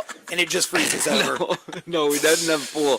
That would be fun. But No, that would have been great. No, we had a hockey rink. No, we had a rink, buddy. my dad used to just build like a little rink out of 2x4s. You put like a plastic sheet in it and pour water in it, and then it freezes over. let it freeze, and that's yeah, it. Pretty much, yeah. All right, this is an amazing concept for me, Cooper. I got to let you know that. So, starting from 3 years old, Dad working you hard, putting you through the paces in the backyard. Tell me about your youth hockey and all of your experiences up to Macon. Well, I would Go. say I would say my dad put me through the paces in the backyard, but he was my coach all the way, actually up until 16 years old. Wow. Same thing with my brother, and we had a great relationship. It wasn't like he wasn't like hard on me. too Good. hard. Okay. Good. He was perfect. He was the best thing for me. No, we're going to ding the ring bell the for bell your for dad there. All right. Yeah, and then when I was 16, I got drafted to the Quebec Major Junior League, which is a under 20 league in Quebec and Nova Scotia, PEI, New Brunswick, Eastern Canada. So I decided to go there in Halifax, Nova Scotia, is where I played for 3 years. Last year I was a little bit all over the map, like trying to enter pro, still was junior eligible, and then this season started in Knoxville. I got traded to Evansville, and then a couple weeks after that, traded to Macon. So that's All right, well, and now welcome we're to the here. Mayhem. Now we're here, yeah. Out of those 3 cities, Evansville, Knoxville, Macon, what do you prefer? The correct answer is Macon, by the way. Yeah, just tell me, Macon. yes, Okay, good. yes. Good. yeah. Good answer, Cooper. Good answer. I was going to prep you on that. Yeah, just gonna. Now, here's an interesting question that we ask all the players that come in. Okay. We have had to modify it recently. Adjusted it. We've adjusted it. Gotcha. The question used to be best hockey movie of all time, Okay. Slapshot, Miracle, or Goon. However, we have changed that. Okay. It is now, because I watched Slapshot again, and ain't aged well, Cooper. No, So we're going to go with Miracle, Goon, or The Mighty Ducks. Let's see. Yeah. if we're going classics, I watched Miracle the other day. It's got to be the best hockey movie of all time. Man, that's what all you hockey It's, I don't want to be the said. typical guy, like typical. That's what stereotype. everybody's. No, that's fair. That's fair. But I just think it's just no questions asked. But when I was a kid, like Mighty Ducks was the best thing ever. See, that's what makes it cool. That's why, yeah, with you there. There we go. Mighty Ducks was the best Yeah. thing ever. All right, Let that's- down once again. That's a fair answer. You want a goon or Yeah, he just- yeah. yeah. The wanna correct get- answer is Goon. He's been The dying. correct for answer somebody. is a goon. The correct answer. You should have is prepped Goon. me on that one. Nah, it'll be all right. He's been No, I wanted an honest dying answer. for somebody to just organically say goon. Good. And they just won't do Never it. happened. And you know what? Fun fact: Goon was filmed in Halifax, where I played junior. So I was going to That's ask right. about that. Yeah. What's the team up there?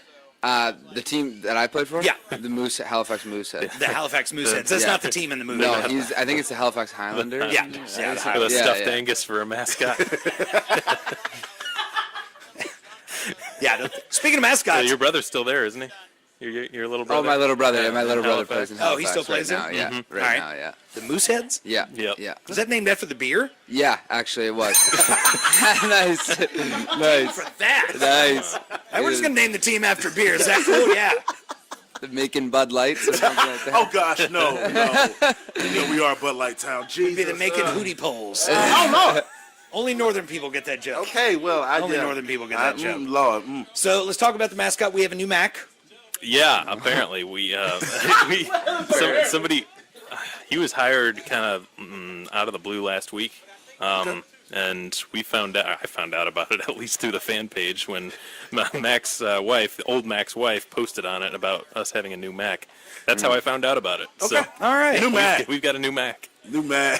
He'll be debuting on Tuesday. Okay, cool. Tomorrow night. Tomorrow night. And by the way, no line change. this week. That's correct. Because you got a hockey game Yeah. tomorrow. However, Unless in the next 24 hours, if someone can figure out how to, put me in two places at once. Multiplicity. You yeah, I'm not going to put my effort toward that. Yeah, Just me letting you either. know up front. That's not going to happen. Well, Cooper, thanks for being here, man. Thanks, Coop. Oh, yeah, great. Thanks for having me, You will, guys. of course, be leaving with parting gifts, as Yes. we do. Yes, You'll get some yes. Motorband and a T-shirt and Yeah. some coffee. Yeah, it's probably what It's not a bad That's price more than I tag. can ever ask for. You don't get the turtle wax, but everything else is in there. Yeah. Alex, good to see you. Yeah, man. Thank you. Alex Von Coyle. He makes us play this twice. Yeah, you get to hear it again. Yeah. Feel free to jam out. I mean, you can. I mean, if that's your bag, man. Alex Von Coyle. My fighters. Here's Alan Wolf on the Creed.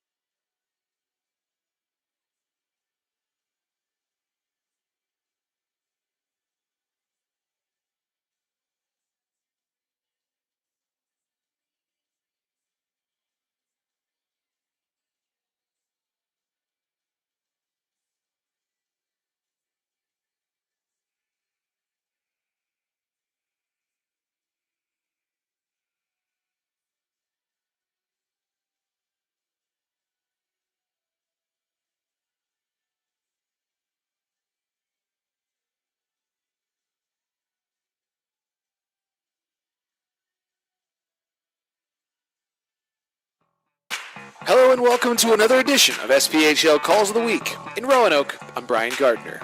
The playoff push continued over the last week, and here's how the league's radio voices described some of the key plays. Let's begin on Tuesday in Macon, where the Mayhem had the Pensacola Ice Flyers in town for a makeup game. With the Mayhem leading 1-0 in the second period, the puck was cycled to Stephen Pirog. Here is Alex Von Coydel. Now it's Alex de Oliveira. He sends it out to Pirog. He's behind enemy lines. Pirog driving, centering. Here's a chance for Cameron. Hacked it wide. Denemy had no angle. Floats it back out to the left point. Zach Urban tees it up. Slap pass. They score. Stephen Pirog, second of the game. And the Mayhem take a 2-0 lead. Pirog scored both goals in what turned into a 2-0 victory for the Mayhem. On Friday, the Roanoke Rail Yard Dogs were playing the first of two over the weekend in Fayetteville against the Marksmen.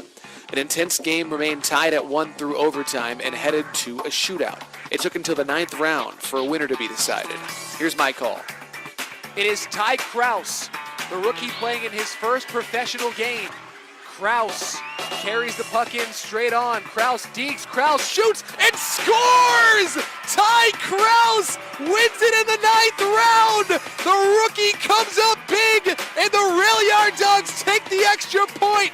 Your final score from Fayetteville in a shootout, Roanoke 2 and Fayetteville 1. In his first pro game, Ty Kraus was the hero for the Rail Yard Dogs. Roanoke fell 2-1 the next night and settled for 2 of a possible 4 points over the weekend. The Evansville Thunderbolts had the Quad City Storm in town for a pair over the weekend, and on Saturday they entered the third period in a 2-2 tie. It didn't stay that way for long. Off to Tommy Pecoraro. Corson for Barnaby. He moves, can't shoot, a good play by Kramer. Feeds for Butler, and he moves, and he scores! Tanner Butler with his first pro goal. A supreme snipe by Tanner Butler. The Thunderbolts lead again, it's 3-2. 10 seconds later, the Bolts struck again. Ferraro with speed, tries to find the lane, he shoots, and he scores! Ferraro, his first pro goal, and it's 4-2. Butler and Ferraro's first pro goals put Evansville on top for good en route to a 5-3 win over the Storm. It also set a franchise record for the shortest time between 2 goals. On Saturday, a defensive struggle between the Huntsville Havoc and Knoxville Ice Bears saw the game tied 0-0 in the third period. With his team on the penalty kill, Sean Bates would change that. Listen in to Steve Moulton. Cleared away and chipped ahead, and here comes a breakaway for Bates. Holds it, he shoots, he scores! Bates, a short-handed goal, and it's 1-0.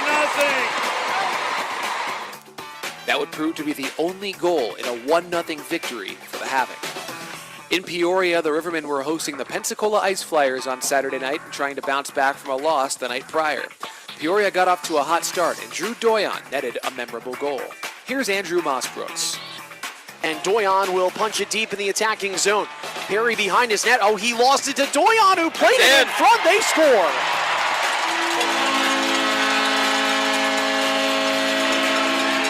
Take your shot when you get it. First professional goal in his second game as a pro. Drew Doyon. A minute 57 in. He strikes first. The Rivermen are on the board. It's 1-0. Doyon's first pro goal wasn't enough as Peoria fell in overtime, 3-2. Back to Friday we go to close the week out in Pelham, where the Birmingham Bulls and Huntsville Havoc needed extra time. With the game tied at 2, it was the Bulls who would send their fans home happy. Sound up now for Eli Gold. It's controlled again by Casey. Spins away, comes to the near circle. Casey to the high slot. Braid watching him. Casey stays there, cuts down the far wing. Stollard has it. Behind the net, tip in front, scores! Stollard, better in front. Kolzicki was there to tip it home. And Birmingham in overtime has defeated the Huntsville Havoc by a final score of 3-2. Count it for the good guys, Casey Kolzicki. His 6th of the year, and none have been bigger than that one. Kolzicki netted the first overtime game-winning goal of the season for the Bulls, who took that edition of the Battle of Alabama 3-2. That's it for this week. Until next time, I'm Brian Gardner.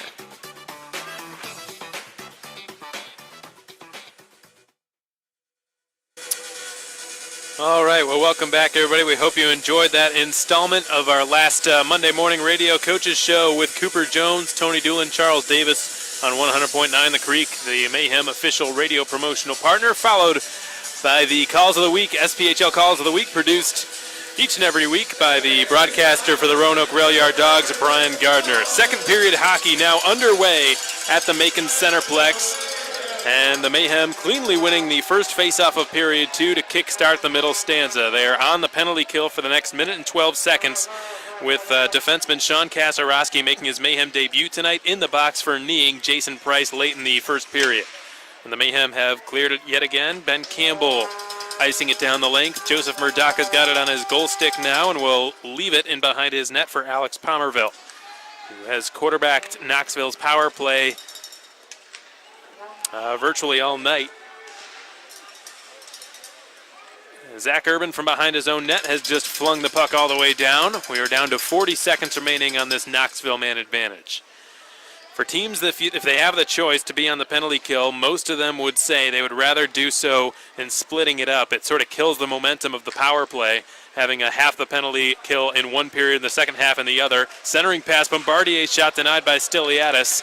And Bombardier recovers at far corner, sets up a one-timer from the slot that ricochets back to the line, skips over the stick of Tucker Ross, who's got to scurry back. Dylan Denemy's in hot pursuit. And Ross will just carry it in behind his own net now and switch places with Price, to whom he feeds the puck. 5 seconds remain on the penalty kill. Down the right side, it's skated by Alex Palmerville. He chips it into the right corner. It's gunned down by Chance. Dropped back to the point. Tucker Ross walks the blue line. Long slap shot, redirects wide. Might have grazed the outside of the right post. Picked up by Lucas Bombardier in the far corner of the Macon zone. Kasarowski with some help gets the puck out past his own blue line, and Caleb Cameron will slither his way into Knoxville territory. He goes after the loose puck in the far corner. One hands it back to the point. And it couldn't be played by Ben Campbell. It was rolling a little bit too quickly. It's hammered on net from Urban from center ice and denied by Murdaka, who will take a defensive zone faceoff. We're a minute and 53 seconds into this second period.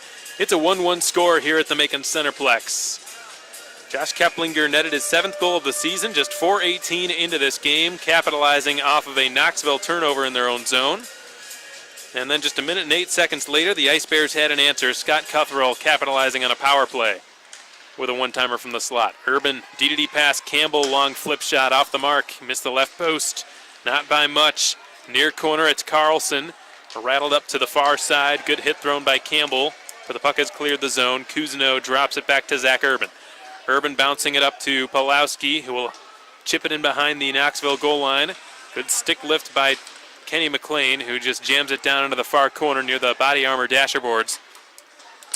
Kuzno gets the puck and then backhands it up into the slot, taken away by Nielsen, who can't clear. Kuzno, with his head up looking for an option, tries to shovel it across to Urban. Didn't really have anyone to go to. Urban is able to get to the puck first in his own zone. Zach Urban backhands a saucer pass up to the near side. Sean Lynch chips it in across the blue line. Pirog racing after it. He's checked into the corner on the near side by Cody Walsh, and the Ice Bears come away with it. It's Garrett Sargis leading the charge for Jeff Carr and company. Down the right side, it's Alex Palmerville, whose shot is denied by Michael Stiliadis, who stopped all but one shot he faced in period one. Same can be said of Joseph Murdaka. From the blue line on the right side, it's Tucker Ross putting it into the adjacent corner. Stephen Pirog comes away with it, and the Mayhem develop a 3 or 4 on 2 here. Pirog down the left wing, dropping it back to Eric Ilitalo. Ilitalo on his backhand to the line. Kasarowski's long shot blocked by Cuthrell. And it sails into the far corner. Sean Lynch is taken off the puck by Alex Palmerville. He's pinned to the wall now and can't escape with it. Scott Cuthrell comes away with it for Knoxville.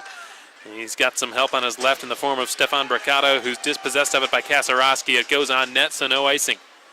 16:25 to go in the second period. 1-1 is your score. Stefan Braccato's got it at center. He will pump one into the Macon zone. It's pursued by Urban, who is pressured by Dwyer Chance. He managed to get a shot on from a very tough angle that Stiliadis had to be careful about. Now here comes Wolter the other way, trying to slip through the defense. He's knocked down by Pierre Ouellette. And Chance has dropped it to Eric Ouellette. Or Pierre Ouellette, I beg your pardon. Now it's Bombardier down the right wing. He centers it. Urban is there. He's been out there a long time. Floats it out to an area. Denemy tries to chip it to himself, but a nice defensive play was made in the neutral zone by Cody Walsh. Urban still on the ice. He can barely skate. Bryce Nielsen. Whistle blows. And there are too many men on the ice for Knoxville, if I'm not mistaken. I don't know what else would have caused that whistle to blow. The Allstate Bonding penalty box is open right now. That is going to be a penalty against Knoxville.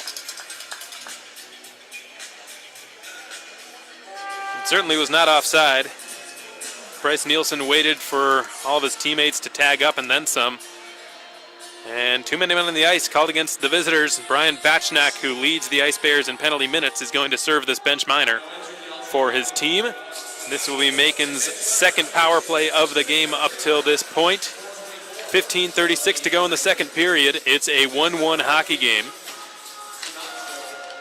This Macon power play is brought to you by Wild Wing Cafe, and immediately Stefan Braccato races out of his own zone with it. He will slide it to Anthony McVeigh. The Ice Bears very good at this strategy, just playing keep away for as long as possible. They're very confident in dropping the puck back into their own zone to their defensemen, and so far it has not cost them while on the man disadvantage. Zach Urban in his own zone.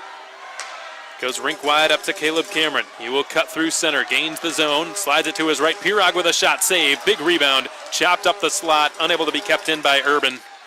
And Denemy recovers it at center, will slide it to Urban in front of the Knoxville bench. Zach Urban will gain the zone himself. Takes it above the right circle, wheels up to the point, slides it across to the half wall on the far side. The Ice Bears come away on a 2-on-1. Nielsen right wing side. Nielsen to the circle, fires and scores. Bryce Nielsen goes bar down on Stiliadis, a shorthanded goal, and has just given the Ice Bears their first lead of this game. It's 2-1 Knoxville. A shorthanded snipe by Bryce Nielsen. His 21st goal of the season. His 41st point, or 42nd, I believe, if you count the secondary assist from Knoxville's first goal in this game on the power plays. So Knoxville now with a goal on the power play and the penalty kill. We talked about how dominant their special teams have been this season. They are the only team in the SPHL to have a top 3 power play and a top 3 penalty kill, and tonight they have exemplified why. The Mayhem still with 1 minute and 9 seconds remaining on their power play. Oscar Arfelt slides it across to Josh Keplinger, who will close in down the left side. Keplinger carries all the way in behind the net. He spins sharply, carries it the other direction, looks for someone to pass to, just reverses it to Sean Lynch. Pawlowski goes to the front of the net. Lynch pops it to the outside. Colton Wolter at the right point, giving it across to Oscar Arfelt, back to Wolter again.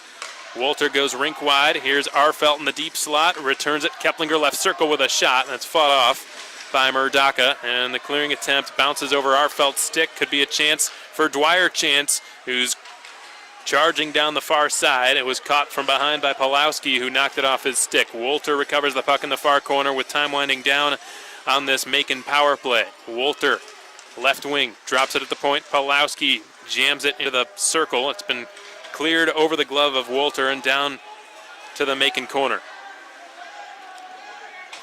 Wolter is harassed by Garrett Sargis deep in Macon ice. 5 seconds to go on this Macon power play.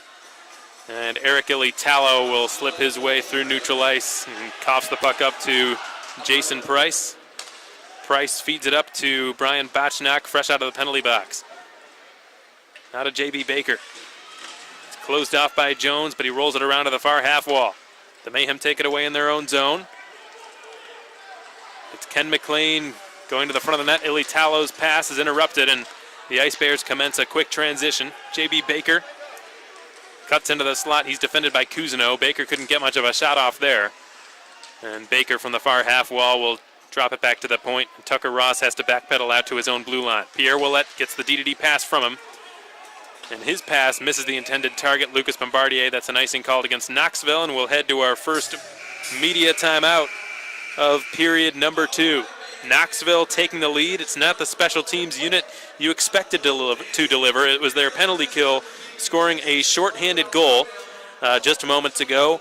Bryce Nielsen netting his 21st goal of the season with a beautiful bar-down snipe from the right circle on a 2-on-1. Takes a very confident player on a 2-on-1 to aim high, just because you know that if he misses the net, he is going to hear it from not only his teammate with whom he's on the odd man rush, but also probably from his coach. You never want to miss high and wide on a 2-on-1 because not only do you not hit the net, but it doesn't give your teammate who's crashing on the other side an opportunity for a rebound shot on goal. So typically on 2-on-1s, players are instructed if you're going to shoot instead of pass, shoot low. But Bryce Nielsen was just that confident. He knew that he could beat Michael Stiliadis, who's been a good goaltender for the Mayhem tonight. He knew he could beat him high glove side, and he did. It was a perfectly placed shot, and the Ice Bears have their first lead of the game. And that's 42 points on the campaign for Nielsen. Macon looking to respond. Steven Pirog to take an offensive zone draw in the near circle of the Knoxville zone. The puck drops. He's able to beat out Lionel Marone. D-to-D pass from Urban to Kasarowski, who fluttered a shot over the crossbar. Cameron takes it away, holds on to it. Cameron up to the line for Urban. He will switch with Kasarowski and fire. Swallowed up by Murdaka, and no further play. Urban doing a good job walking the blue line, getting his shot through traffic, but Murdaka has shown a very keen ability to track shots through lots of bodies standing in front of him. Murdaka coming into this game, a very impressive goaltender for Jeff Carr and the Ice Bears in his first professional season, and he ranks 3rd in the league in goals against average and save percentage. The Ice Bears winning the defensive zone draw. Here's Alex Carlson, angling it off the half wall and out to center. Dwyer Chance has it. In over the Macon blue line, loses the puck to Zach Urban. Caleb Cameron recovers it. Urban from the near corner of the Macon zone. Cameron can't clear it. Chance has it, bottom of the left circle. Dwyer Chance will leave the puck to Lionel Marone, who couldn't dangle by Kasarowski. Kasarowski gives it to Cameron. Now in the far corner, trying to bounce the puck out. It's kept in by Carlson with a long shot. That's gobbled up by Michael Stiliadis, and no further play. 12:07 now remaining in the second period. It's a 2-1 Knoxville lead. They've had contributions on the score sheet from first Scott Cuthrell and then by Bryce Nielsen, who, if there was an SPHL equivalent of the Lady Byng Trophy, I'd venture to say that Bryce Nielsen would be a front runner for that award. Those of you who are unfamiliar with the Lady Byng Trophy, essentially it's the most gentlemanly player in the NHL every year, who essentially the qualifying statistic is a very small number of penalty minutes and a high number of games played. Long point shot is denied by Stiliadis yet again. That coming off the stick of Cody Walsh from the blue line.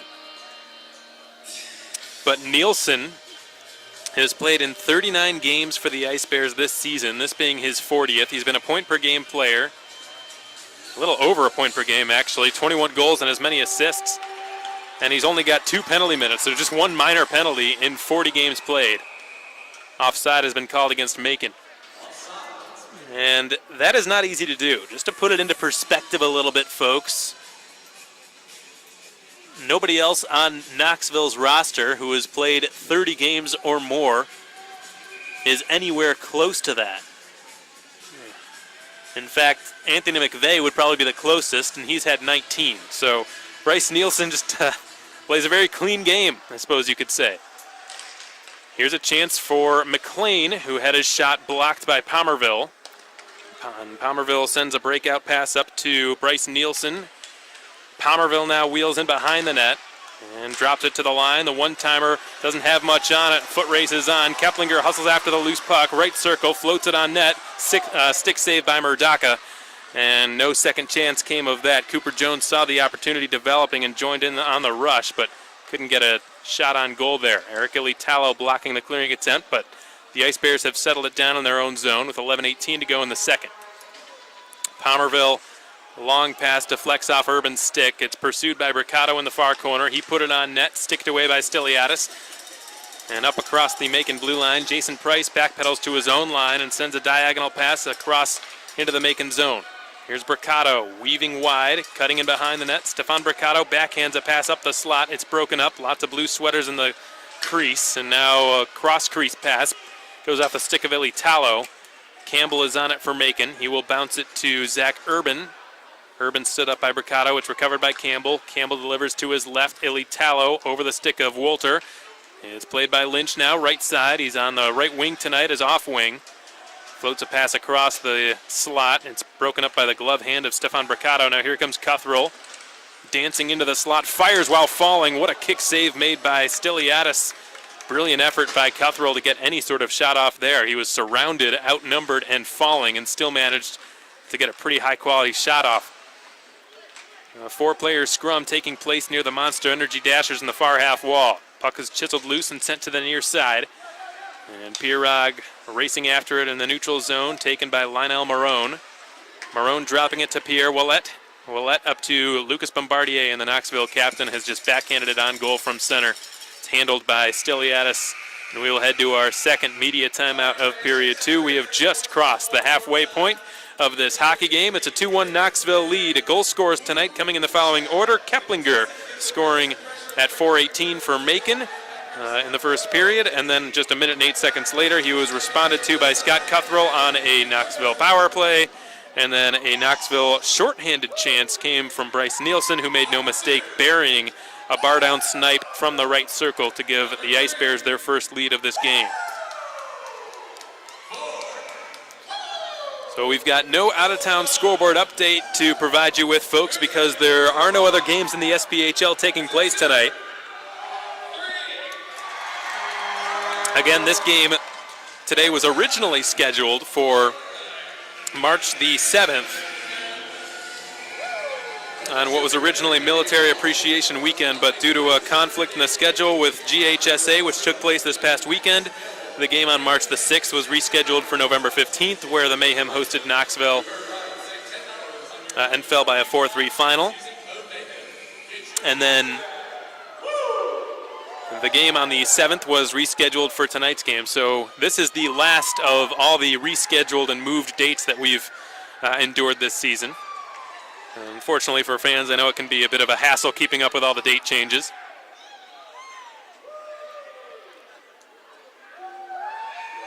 The Mayhem going to a defensive zone face-off now. It'll be Stephen Pirog, countered by Lionel Marone. Pirog wins it cleanly. It's been banked off the boards, but not out of the zone. Pirog can't get it past Marone. On the second effort, he succeeds. And Tucker Ross drops it back.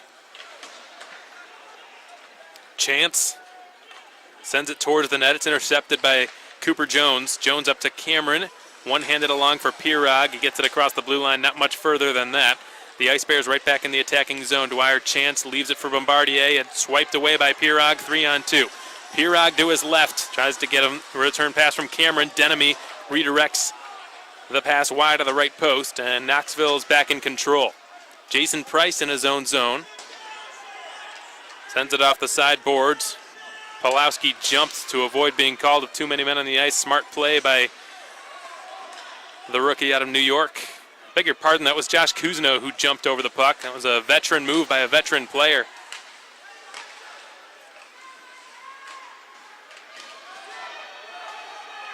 So here's Kenny McLean, deep in his own zone.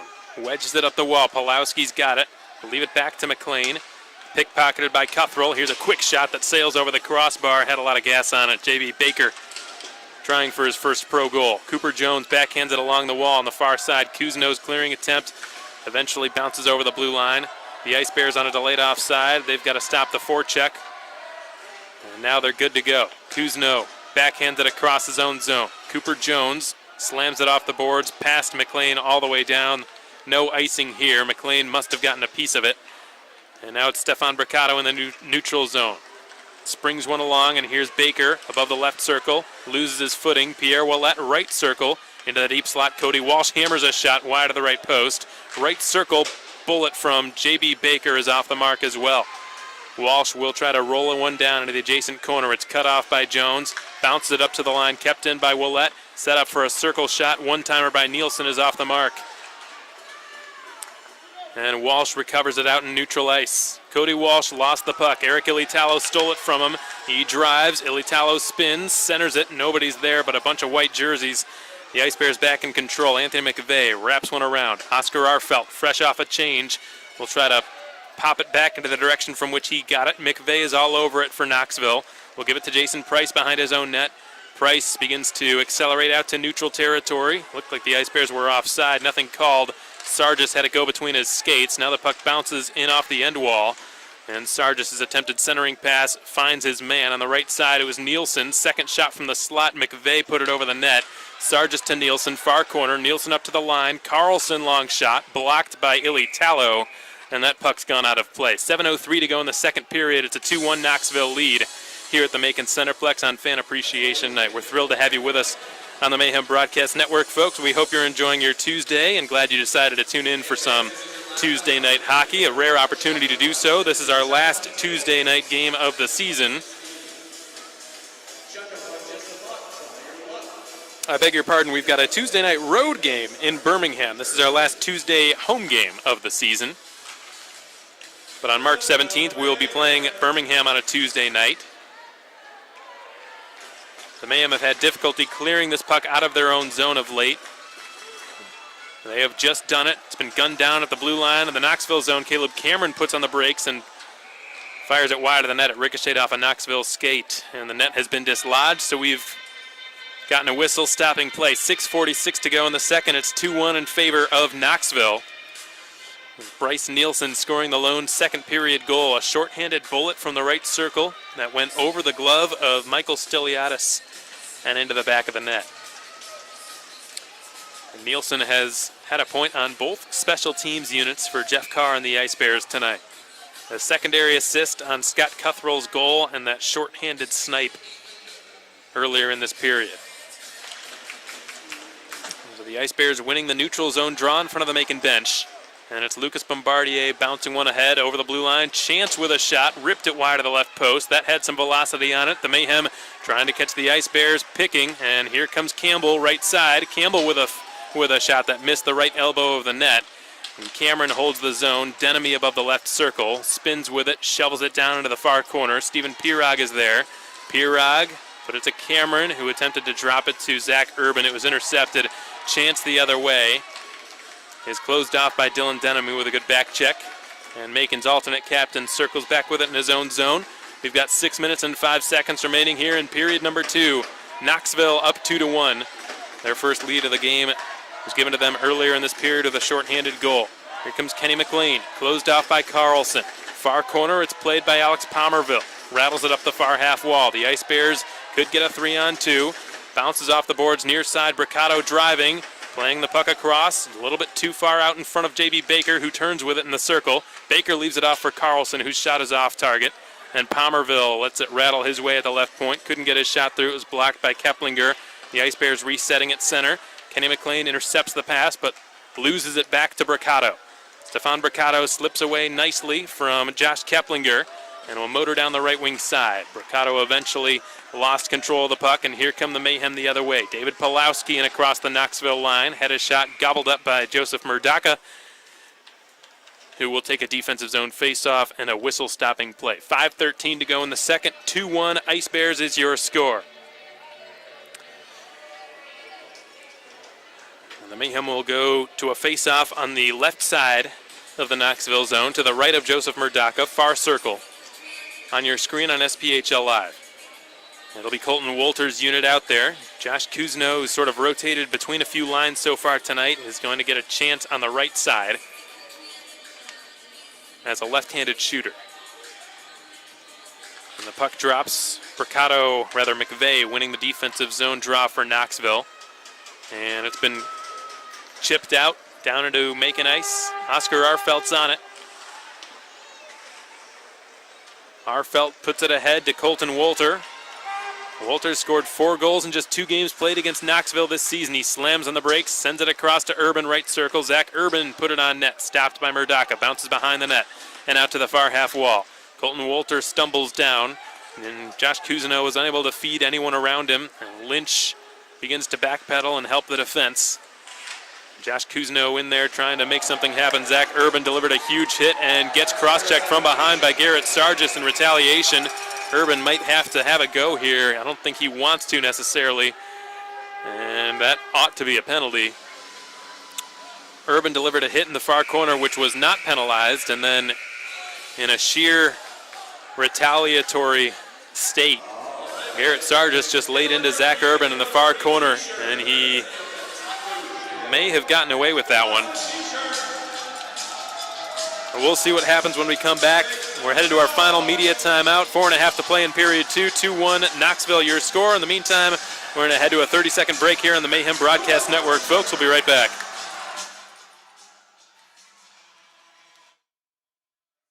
Are you looking to raise some money for a cause and have a blast while doing it? The Mayhem would be happy to help you out through our fundraiser program, available for all home games throughout the season. You buy tickets from us for $10 each, you sell them for $15, and you keep the remaining $5 per ticket sold for whichever cause your heart desires. If you were to sell 50 tickets, for example, you would collect $250 for your fundraiser. Call our office at 478-803-1592 for more information. So we are back. It appears as though Macon will be going to the power play. Right now we see Alex Carlson in the All-State Bonding penalty box. The Beyond Taboo Tattoo penalty box is open, but no Mayhem players are in it, and the door has just closed, so the Mayhem will be going to the man advantage. What's interesting to me is that Alex Carlson is in the box and not Garrett Sargis. Sargis was the one who delivered a retaliatory hit on Zach Urban. And right now, Trevor Wolford is explaining the call to Jeff Carr, who does not appear to be too happy on the Knoxville bench. And we're going to get the announcement from Charles Olson, our PA announcer. It sounds like boarding was the call against Carlson.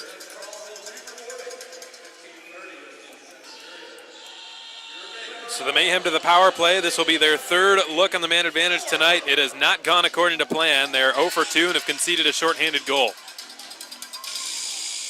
4.5 minutes remain here in period 2. The Mayhem trailing by a goal and going to a 2-minute minor power play brought to you by Wild Wings Cafe. Stephen Pirog to take an offensive zone draw in which he'll be countered by Anthony McVeigh. Knoxville's penalty kill has been one of the best in the league this season. Pirog being booted from the faceoff circle, replaced by Caleb Cameron, who loses the draw, and Price put it around his own end wall. Bricado has cleared it out to the Macon blue line. Dylan Denemy doing some head faking, trying to fake out Anthony McVeigh. And now it's played by Caleb Cameron up through center. He'll give it to Ilitalo on his right. Ilitalo shovels it across. One-timer save, rebound, score! It's Caleb Cameron with a power play goal, and the Mayhem have drawn level. It's 2-2.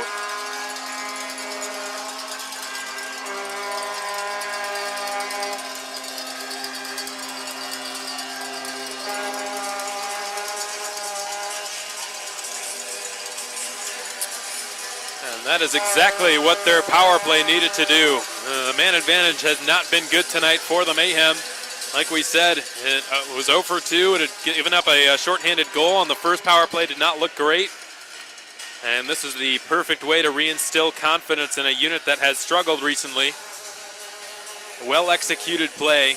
Eric Ilitalo backhanded the puck from right circle to left. Set up, it was either Denemy or Pirog. I believe it was Denemy in the left circle who flung the shot on net. Murdaka made a tough save. He was moving from his left to his right. Had to get over quickly, but the rebound was denied as Cuthrell puts it on net through traffic, and a stick save is made, but a penalty is going to be called against Macon. Cuthrell went down immediately. And that is Cameron's 9th goal of the season, his 25th point. Oscar Arfelt now skating into the Beyond Taboo Tattoo penalty box. Both teams have scored a PPG tonight. Knoxville with a chance now to score a second. There are just under 4 minutes remaining here in period number 2. Back to tie game. 2-2 is the score. Arfelt to the sin bin. He's not gone to the box too much this season, but he is going now for contact to the head.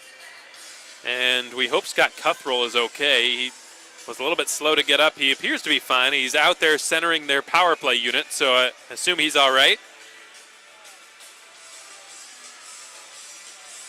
But the man who scored Knoxville's first goal in this game draws the penalty and gives the Ice Bears another power play. Nielsen sends it to Price, outer hash marks far circle. Beg your pardon, that is Bricado. He will switch places with Cuthrell, given in behind the net.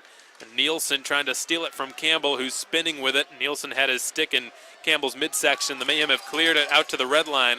It's played now by Garrett Sargis, who will attempt to gain the Macon zone. He succeeds and sets up Bricado on the right side. Sargis gets the return and centers it. Picked off by Pirog and whacked out of the zone. It's recovered by Knoxville's Alex Palmerville. Palmerville to Nielsen. Nielsen with a good pass to thread the needle through and give it to Bricado across the blue line. Stefan Bricado, the primary helper on Scott Cuthrell's goal back in the first period. He's got in the far corner now. Bricado centers it, went off the stick of Denemy, well wide of the net. Nielsen near half wall, turned it over to Campbell in front of the crease, and he has spun and cleared it down. It's making penalty kill, brought to you by J&J's Heating and Air, is now halfway through.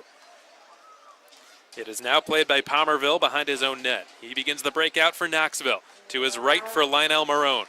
Marone will chip one past Zach Urban into the far corner. It's brought by Anthony McVeigh, who had it swatted off his stick. Kuzno pries it free, and he could get a chance shorthanded. He runs out of gas and just concedes possession back to the Ice Bears. Anthony McVeigh leaves it for Tucker Ross. Ross to his right for Lionel Marone. 32 seconds on this Knoxville power play. Marone dumps it into the zone, takes a strange bounce off a stanchion. Bombardier secures control. And from the half wall, it's given back to Ross, who couldn't hold the line. He's got to hustle back into his own zone. Time winding down on this Ice Bears power play. Dwyer Chance receives it and will cut in across the Macon blue line. He gives it to Bombardier. Back to Chance, left corner. Backhands it around the wall, out to the far side. Tucker Ross dumps it back in below the Macon goal line. It's taken away by Cooper Jones, who dangerously put it in front of his own net. Zach Urban is there to take it. And now it's given to Sean Lynch. Out of the box is Arfelt. Here's a chance for Urban to the back end. Centers it. Wolter is denied. Point blank by Murdaka. What a save. And he has kept this game tied. That was a glorious chance for Colton Wolter, who's been Macon's best goal scorer this season. Certainly their best against Knoxville. We mentioned it a couple of times. In just 2 games played against the Ice Bears, he has scored 4 times. So he loves playing this team, and he was just given a beautiful pass by Zach Urban right on the doorstep, and he just could not beat Joseph Murdaka. Murdaka has made a couple of momentum-shifting saves in this game, one of which was on Eric Ilitalo, which was nothing shy of miraculous back in the first period, and this was, I would say, his second-best save just moments ago. 1:51 to go in period 2. Again, it is 2-2. Colton Wolter, the man who was just denied of that goal, wins the offensive zone draw. Urban tees up a long blast that redirects over the crossbar, and the Ice Bears have cleared it out to center.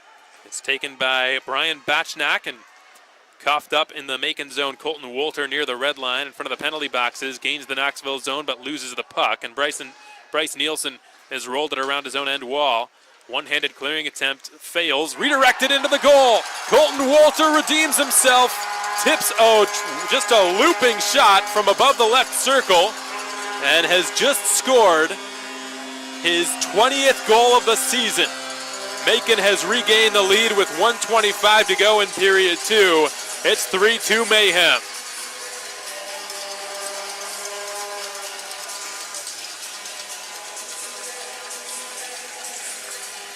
That shot just appeared harmless, folks. It was taken from above the left circle. I don't even know if you'd call it a shot so much as just sort of flinging the puck towards the net. And Colton Wolter was there.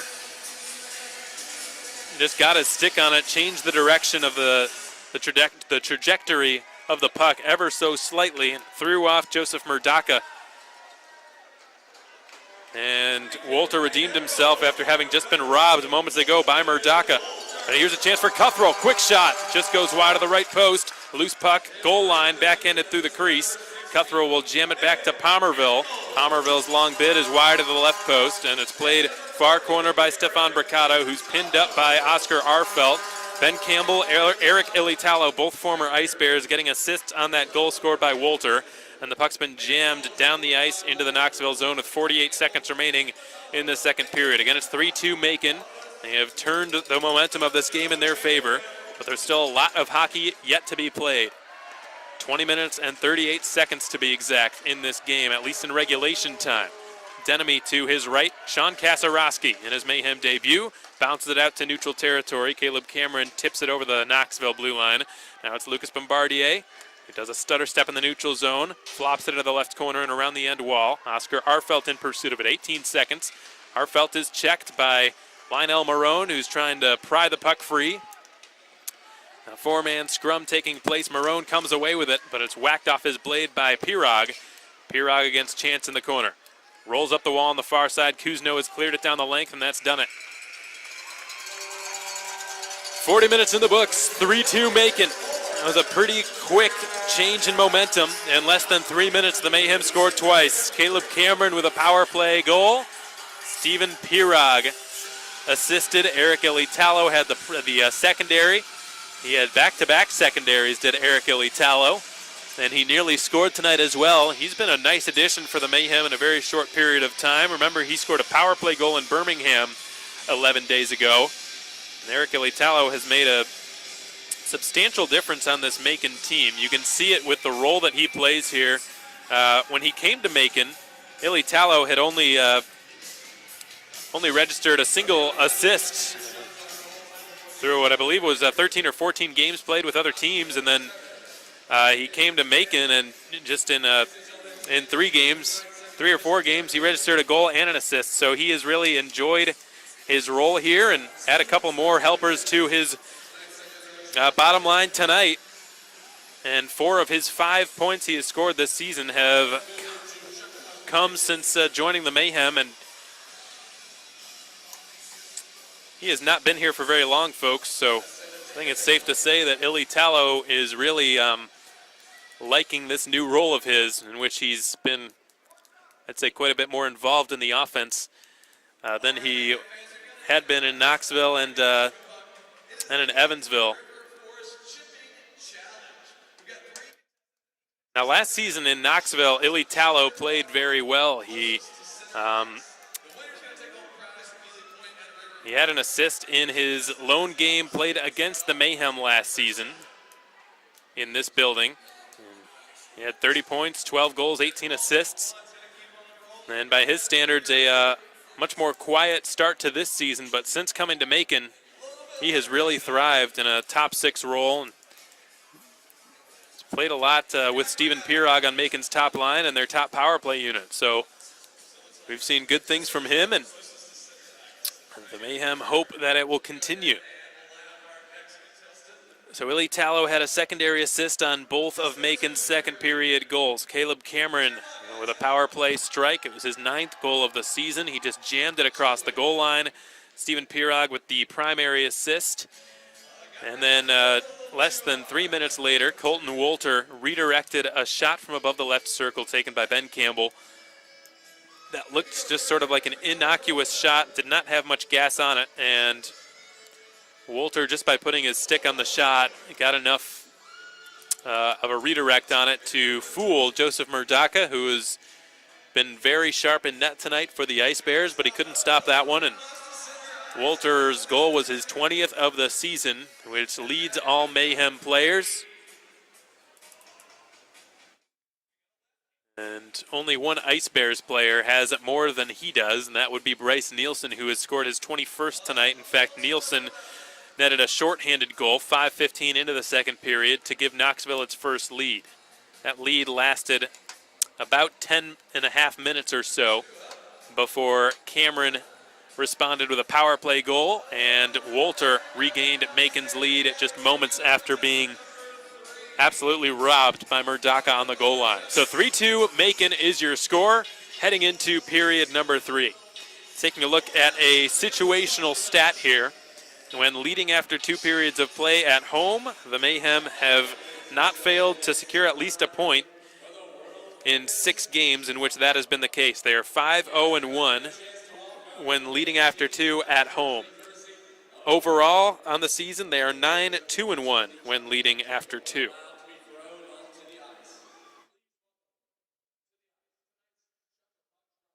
We're going to take a break, folks. We've got about 15 minutes or so before third period hockey begins at the Macon Centreplex, and this is a game you're going to want to stay with right till the end. It's been an exciting one here on Fan Appreciation Night, so we hope you stick it out throughout the third and final closing period.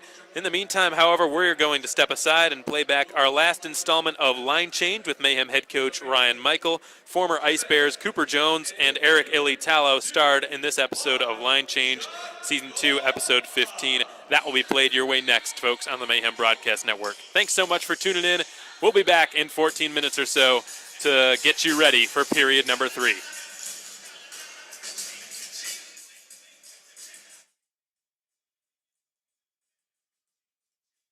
We're going to go ahead and get started. As always, thanks so much for being here in spite of the horrendous weather that we have. We really appreciate it. Joining Coach Michael and myself tonight are player guests, both of whom scored their first goal with the Mayhem on Saturday in Birmingham. Forward Eric Ilitalo and defenseman Cooper Jones. Could we get a brief round of applause for these two guys up here? And Coach, actually, that's the first thing I wanted to ask you about because they both arrived in Macon on the same day, and it hasn't seemed like it's taken them long, really, for either of them to start helping the team out. Have they both had the effect that you expected them to when they were brought on board from Evansville about 2 weeks ago? Yeah, I think so. I mean, obviously, seeing, both of them play, for Jonesy, for example, he's a smaller guy. Very mobile on the back end, defends well in the sense of less so hit and pin, but more kind of swarming guys and being all over him to separate it from the puck and can join in the offense. And, I think that was a perfect example. It was the goal on Saturday, is his ability to kind of get us out of our zone, and then, the instinct and the speed to get into the play and score. And then, Ailey's a big body, but he moves really well. He's got good hands, and, the more I think he uses his feet first and his hands second, the better off he is. And, that power play goal was, was perfect. It was a great, shot pass by Herbs, and just had the right touch on it to get it where it needed to go. And, they've both been great so far, and I'm just looking forward to seeing where they go. Yeah, and it seems like defensively their presence has certainly helped. I'm not sure if it's a coincidence or not, but since they've been here in 5 games, the Mayhem have had 3 shutouts. Now, we had only had one the entire season up until that point, so obviously things have taken a positive turn in terms of the defensive areas of the game. That's not something that you can really take lightly. 3 shutouts in 5 games, very impressive. Is there anything that you've identified as a reason the team has really stepped up defensively of late? No, I think it's just bearing down. I mean, I don't think it's one singular thing. It's, hockey's a cumulative game, so maybe it's a little bit more puck possession for us and less so the other team, and a little bit more intensity and closing people down by the blue and making them dump pucks instead of giving them zone entries and hitting and pinning when they do have time in our zone. So, and on top of that, both of those games, I mean, even the Knoxville game, I thought we had outstanding goaltending between Stewie and Stilly. They both made some timely saves, some huge saves for us, but I certainly think we've been better in terms of denying kind of entry into the blue, into our zone, when it is in our zone, kind of playing faster in the sense of, hitting and pinning, eliminating guys, and then having that quicker support to get possession and get out of our zone. So, guys, this next question I have is for both of you. We on your first road trip with the team, we went up to Knoxville on Friday, to Birmingham on Saturday. Both of them pretty important games to win, but I'd say obviously Birmingham being a little bit more important as far as the playoff implications are concerned.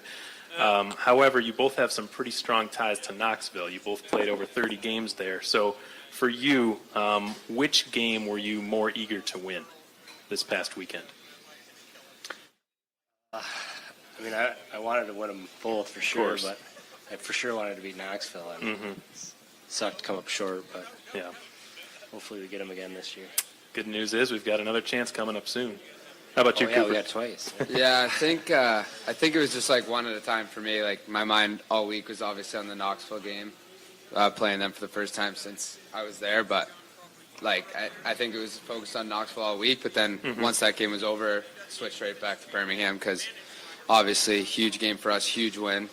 They're close with us in the standings, so yeah, they were definitely both on my mind though all week. Right. Now, Cooper, you're a pretty young guy, just 21 years of age. You came here to the professional level pretty much straight out of junior hockey. That's pretty uncommon for most guys in the SPHL. Most of them don't come to this league straight from juniors. So I guess my question to you is, how has that transition been from the major junior to USHL to the pro scene here? I think it's transferred pretty easily for me. In my eyes, I think junior hockey and pro have like a little bit of a better correlation. Like where I came from, we played a longer schedule like pro does, and there's a little more puck possession from what I've heard and seen in college hockey. So as far as the style goes, it's been a pretty easy transition, but the size, strength, speed has been a little bit tough. But as the season goes on, I think I've gotten used to it pretty well. Yeah. So, Eric, next question I have is for you specifically. Now, you've played on a few different teams in the SPHL in the past couple of seasons, Knoxville, Peoria, Evansville. How is your role here in just 5 games played under Ryan Michael?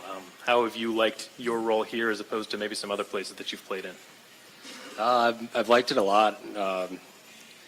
Just seems like a good. Yeah, it seems like he lets you play and play with confidence. So I've been really enjoying it a lot. Well, seeing that power play goal go in on Saturday was definitely an uplifting feeling. The power play has struggled. It was great to see that one, and hopefully we can get some more in. You looked very good, I thought, on Saturday in that power play role that you played. All right, guys, the next question I have is for both of you players. With Miracle on Ice night, or the 40-year anniversary taking place, it's about 10 days ago probably. We didn't have a line change that week because we had a game last Tuesday. But unfortunately, we didn't really do anything for Miracle on Ice at a line change previously or at one of our games. So you validate whether there's any truth to that rivalry in real life? Yeah, I can't stand Coop, but no, I don't know. I don't. I think there was more back then. Yeah, I was gonna say I think there was back then. They played each other in like the national championship, but it's obviously 2 huge hockey hotbeds in the United States, like probably 2 of the biggest. So you got to think there's got to be some competition from guys out of those 2 areas to begin with, and then if they played each other around that time, probably escalated it a bit. Did you guys have any favorite players from that 1980 team? Coach, Eric, Cooper, anyone that you kind of looked up to as an example? Yeah, I mean, I was going to say Jack O'Callahan because he played for BU and he was like a defenseman, so I always thought he was cool. He was like a really cool character in the movie too. So for me, yeah, it was probably him. Of course. Yeah, I like Neil Broughton. He's a Minnesota guy. I have a North Star jersey of him. Like back in the day, he's one of my favorite players. Mm-hmm. I don't think I had a favorite season. We don't have a game on Friday or Saturday, home or away. Do you guys have any plans for this weekend? I was, depending on our schedule, I was maybe going to go check out, maybe do a trip to Savannah or check out something cool around here. Okay. I'm always into touring and checking out. Well, our plan is I don't know. We're going to skate tomorrow in Columbus, come back, and Thursday will be spin workout. Friday we're going to go to Atlanta, up in Alpharetta and skate, and we're working on possibly doing a team like Top Golf outing afterwards. And then after that, it's kind of up to them for the weekend. So plan accordingly. I just saw the Mike Trout Top Golf video. If you guys haven't seen it yet, it's on YouTube. Highly recommend it. It's pretty insane. Yep. into outer space. All right, you guys, that's all the questions I have.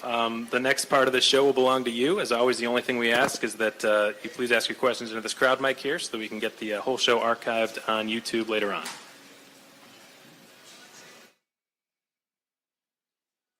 Hi, Sean.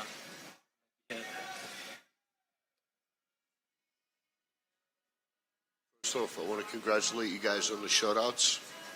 Thank you. Thank you. Second of all, my eyesight's going bad, but when I walked in, I thought you had surprised us with John Cena sitting up here. Yeah. I mean, I'd love to have Seamus back. I don't think he's ready to leave the California weather. So all I'm seeing is Instagram posts of him on the beach. Do you blame him? No, I don't. I can't. Not with how it's been here. Since you mentioned going to Topgolf, I thought I'd ask, what would the handicap for anyone else on the team need to beat you in a Topgolf challenge, Mike's? Well, I'm not that good in golfing. No, I'm over the summer, I think, my best rounds were like over at Healy Point where, shooting an 80. I think my lowest was an 81 maybe. So, but usually it's mid to high 80s. So, I don't know who would be the best in our group right now. I know last year, Trask and Ronsberg and Gensler and stuff, those guys were all, single handicap guys or scratch golfers. So it wouldn't be too tough to beat me, I think.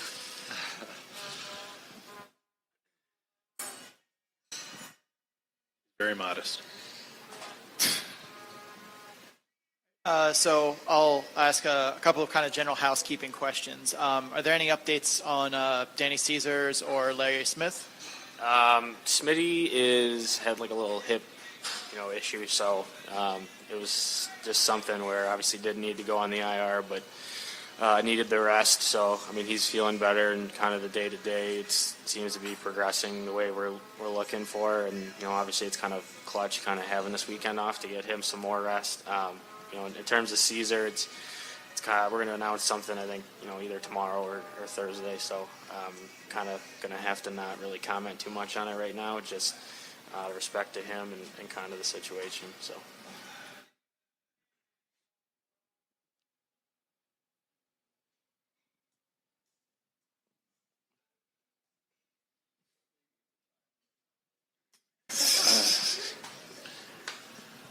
All right, then. You did get Sean Kasarowski at the trade deadline, completing a trade that was from previous in the season. Where do you see him fitting in the roster? What do you expect from him? What kind of player can we expect to see on the ice? Well, he's a big body, right shot D-man.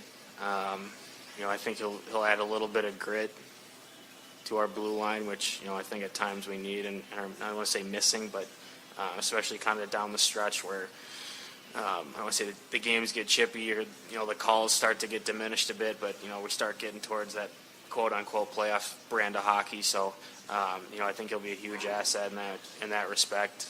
And he moves well, and he's got a heavy shot. So, obviously with all the shutouts and whatnot, it's been good on the back end. And for me, it's, I never want to use the word being satisfied. I'm always trying to, make the team better or find ways to get improvement. So, I think it was a good move. I think it's a move that helps us, and, I'm excited to have him and see what he brings.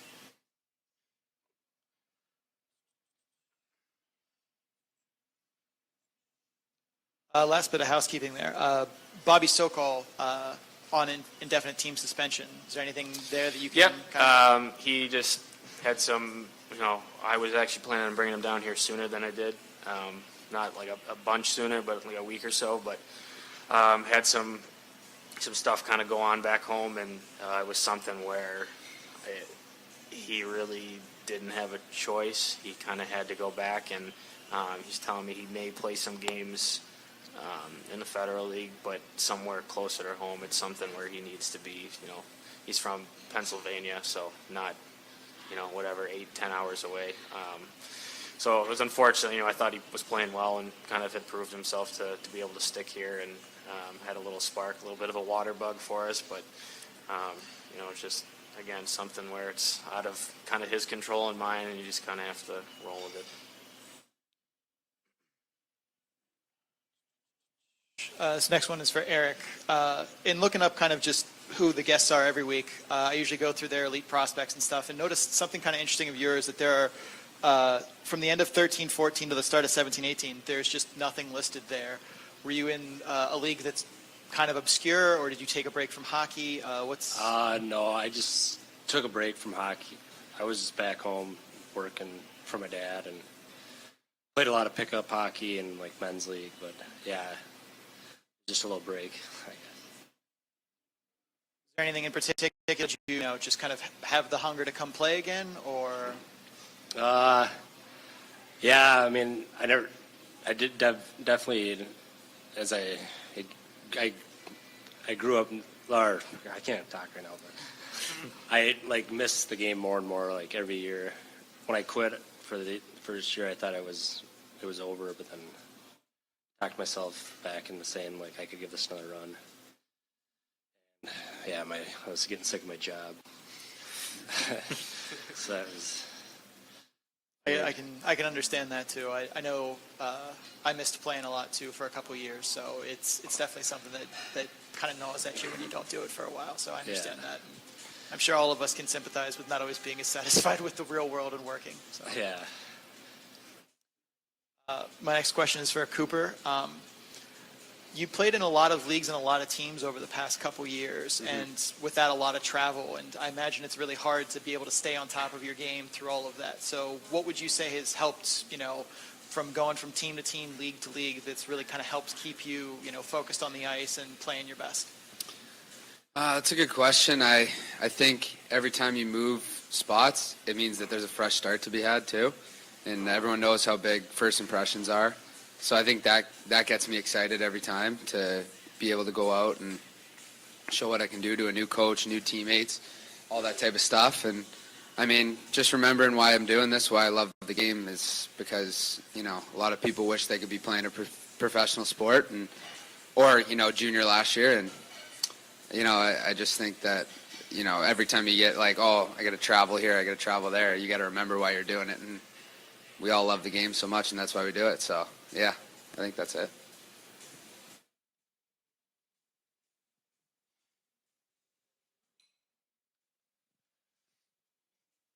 Both of y'all, where do you see yourself after hockey?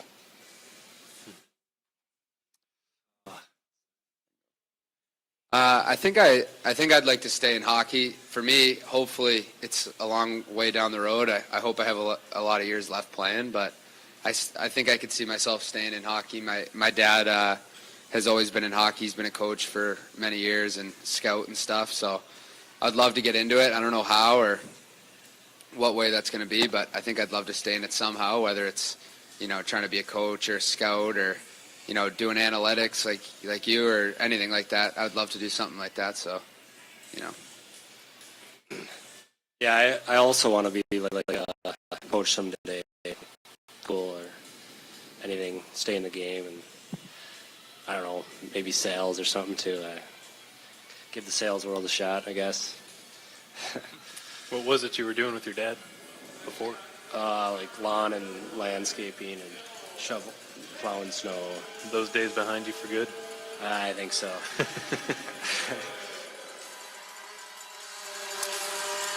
All right, well, welcome back, everybody. We are just moments away from third period action here at the Macon Centreplex. What a back-and-forth game we've had so far. 3 different lead changes. It started scoreless, obviously. Macon secured a 1-0 lead, 4:18 into the contest. responded to quickly by Bryce Nielsen or rather by Scott Cuthrell, assisted from Nielsen, just a minute and 8 seconds later with a power play goal. Then it was Nielsen who scored a shorthanded goal pretty early, 5:15 into the second period. Just raced down the right side on a 2-on-1 and ripped it glove side on Steliadis to give his team its first lead of the game. Then Macon roared back about 10.5 minutes later. They had a pair of goals within 3 minutes. First it was Caleb Cameron jamming the puck across the goal line on a Macon power play. Stephen Pirog, Eric Ilitalo both being credited with assists on that goal. And then in the closing minute and a half, it was Ben Campbell floating a shot at the net from above the left circle, which Colton Wolter redirected past Joseph Murdaka to give the Mayhem a 3-2 lead, which brings us to now. 20 minutes remain. This is a critical game in the standings. It is the last time these teams are facing one another, and for Macon, it has heavy implications on the playoff picture. As for Knoxville, they're trying to get better positioning. Right now, they're in a very tight race with Huntsville, Pensacola, and Evansville in the 3 through 6 spots of the SPHL standings. This game is back underway. Knoxville in control in their own zone. Send it D off the backboard, and Scott Cothrell receives a long pass in the neutral zone, spiriting one ahead for Bricado, who pumps it into the Macon zone. Now Campbell has it knocked off his stick by J.B. Baker. And up the right side, it's flung. Caleb Cameron receives a pass from Denemy, gets hooked and brought down. That will be a penalty, perhaps a penalty shot, but I do not think it'll be the case. It'll just be a penalty against Knoxville. Cameron was in the process of gaining a step on Tucker Ross. It looked like he, had he not been high-sticked, might have been on a clear-cut breakaway, but Ross knew he was beaten. He just tried to impede him any way he could and got him too high with the stick. So the Mayhem back to the power play. They scored on their last opportunity on the man advantage. They are 1 for 3 tonight, as is Knoxville on its man advantage. This Mayhem power play is brought to you by Wild Wing Cafe. Pirog to take the draw. Get some help from Illy Tallow to slide it back to the line for Zach Urban. Urban to his left. It was handcuffed Denemy, and Cameron knocked down by Price. Rolls it around to the point right side. Urban backhands it to Pirog above the right circle to the goal line. Cameron centers it, and it's hacked wide by Illy Tallow into the near corner. Illy Tallow receives it from Denemy.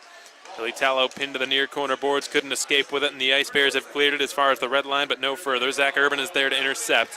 He will give Illy Tallow the pass. It slides its way back in front of the benches, picked up by Denemy in front of the Macon bench. Denemy will float a saucer pass diagonally to Cameron on the left side. And across the blue line, Cameron spins with it, left half wall, slides it to the right point. Zach Urban gives it across to Pirog, who backhands it into the net from behind the goal line. Stephen Pirog scored a goal from a virtually impossible angle. And the Mayhem, for the first time tonight, have an insurance lead. It's 4-2 Macon.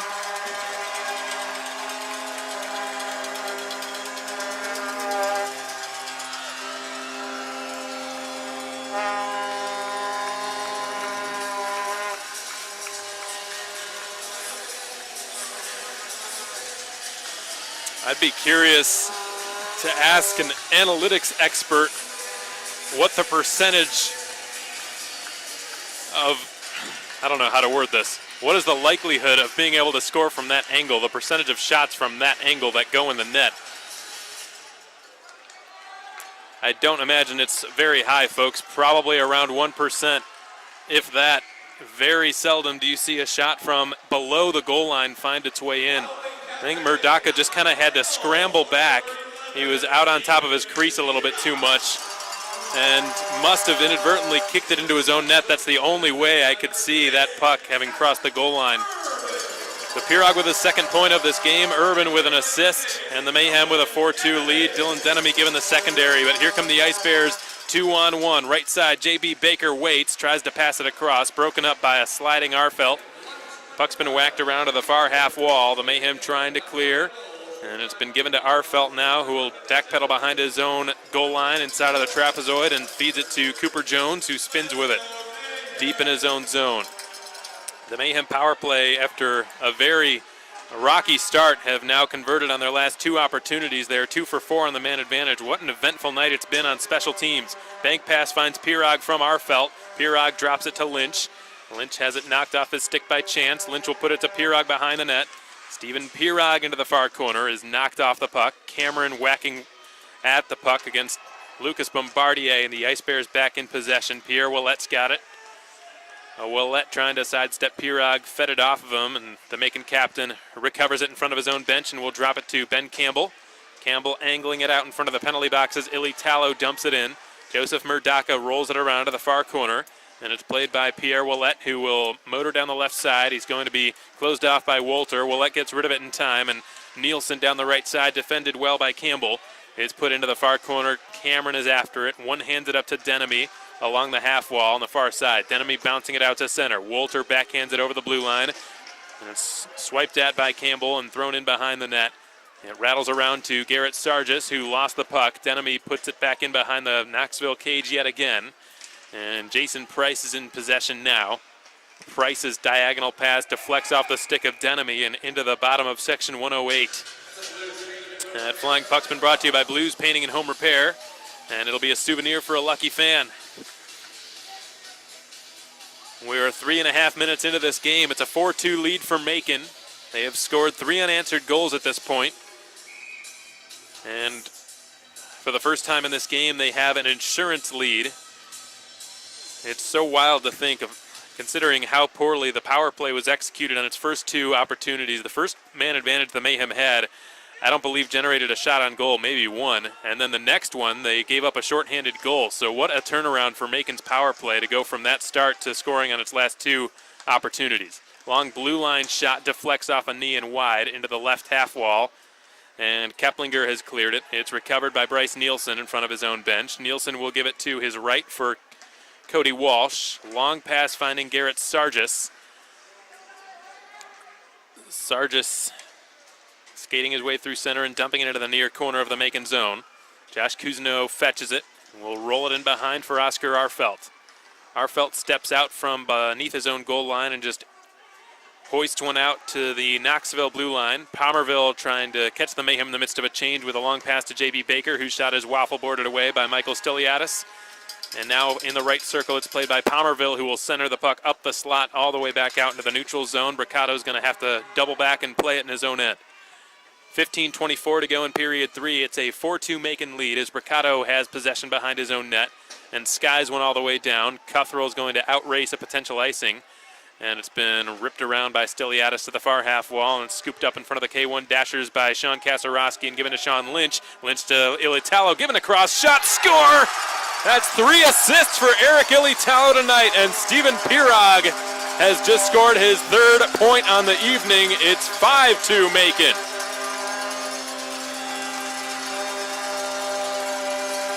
Back-to-back goals from the Macon captain in this period.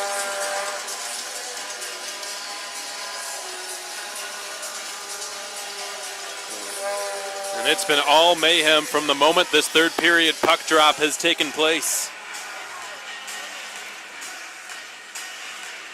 Pirog with a power play goal, 1:15 in, and 4:56 in, has scored his 2nd goal of the game, 2nd of the period, and his 3rd point on the night.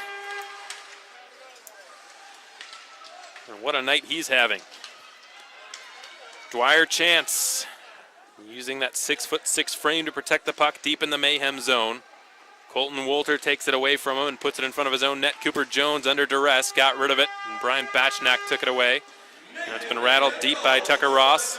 And now Caleb Cameron tries to clear it. He finds Denemy breaking. Denemy on the rush, joined by Wolter as the tail gunner, but Denemy lost it to Dwyer Chance on the back check. Tucker Ross takes over for the Ice Bears behind his own net. Both teams in the midst of changing personnel. 14:20 to go in the 3rd period. Lucas Bombardier will backhand the pass onto the tape of Bryce Nielsen, who does a curl and drag shot from above the right circle, handled by Stiliadis. 14:11 to go in the 3rd. 5-2 Macon is your score. We're going to head to our media timeout. We're going to take a quick pause on the Mayhem Broadcast Network. 14:11 remaining in the 3rd. Again, 5-2 Macon your score. And they have scored now 4 unanswered, the last 2 of which have come in this period off the stick of Stephen Pirog. We'll be back in just a moment, folks. You're listening to Macon Mayhem Hockey on the Mayhem Broadcast Network. The beloved Family 4-pack is back. The Mayhem are offering this incredibly affordable package for several games throughout the season. For just $50, you receive 4 tickets and a $30 gift card to Texas Roadhouse at 5080 Riverside Drive right here in Macon. The dates for these 4-pack nights will be announced on social media as they become finalized, so be sure to follow us on Facebook, Twitter, Instagram, and YouTube for all the most up-to-date content.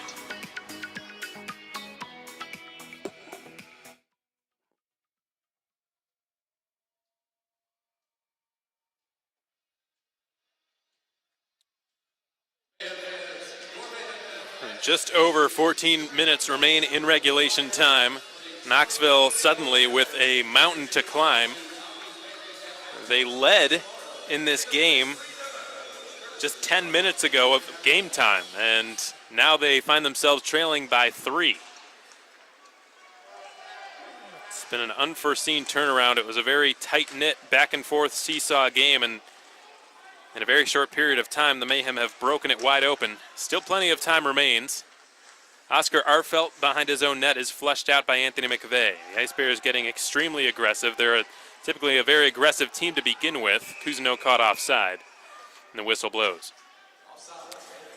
The Ice Bears a very assertive, aggressive team to begin with. That's been well documented this season. They're one of the highest scoring teams in the league. And with that, however, comes a little bit of risk. The team very offensive minded, loves to run and gun. They get their defense involved in the attack quite a bit, and their goals for this season, second in the league at 3.5 they average per game, which is second only to the Fayetteville Marksmen.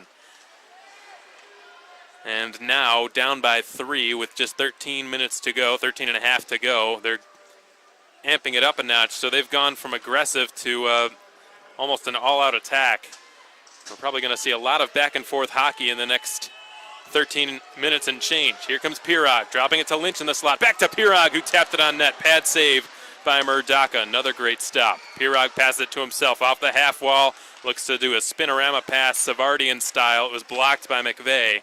And the Mayhem back out at center. It's played by Arfelt up to Ilitalo, joined by Pirog. The pass to him, and he didn't get a shot off. He couldn't find a handle on it.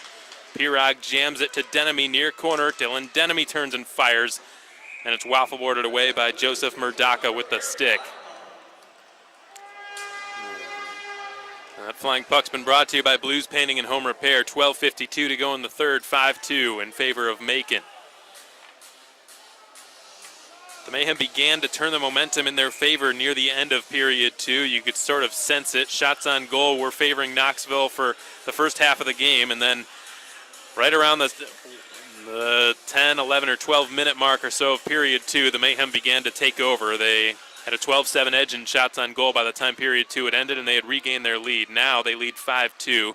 Back-to-back goals scored by Stephen Pirog here in period 3. Lucas Bombardier in his own zone sends it up the middle, and Bricado will advance it. Here's J.B. Baker motoring down the right side, centering one through, hoping for a chance. Loose puck on the doorstep, tack wide of the goal.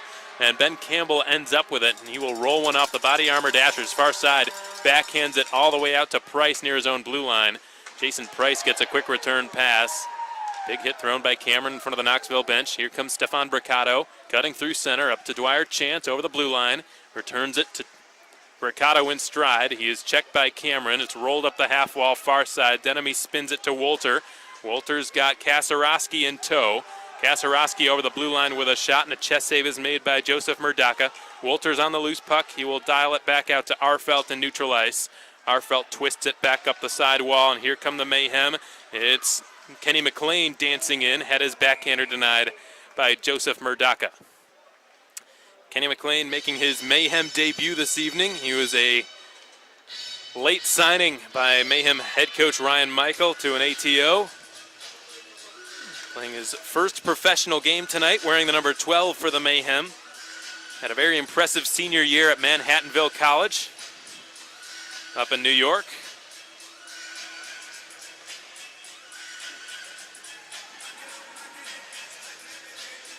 And I think we'll see a good bit of players coming from New York in all likelihood over the coming weeks, in which college players are finishing up their collegiate playing careers. Ryan Michael, of course, being from that state, has a lot of pull in that area, played his college hockey and coached there Here's McVeigh, right circle, shooting, pad save, rebound, second pad save by Stiliadis.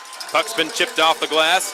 2-on-2 develops. Left side, it's Kenny McLean, whose shot sails over the crossbar.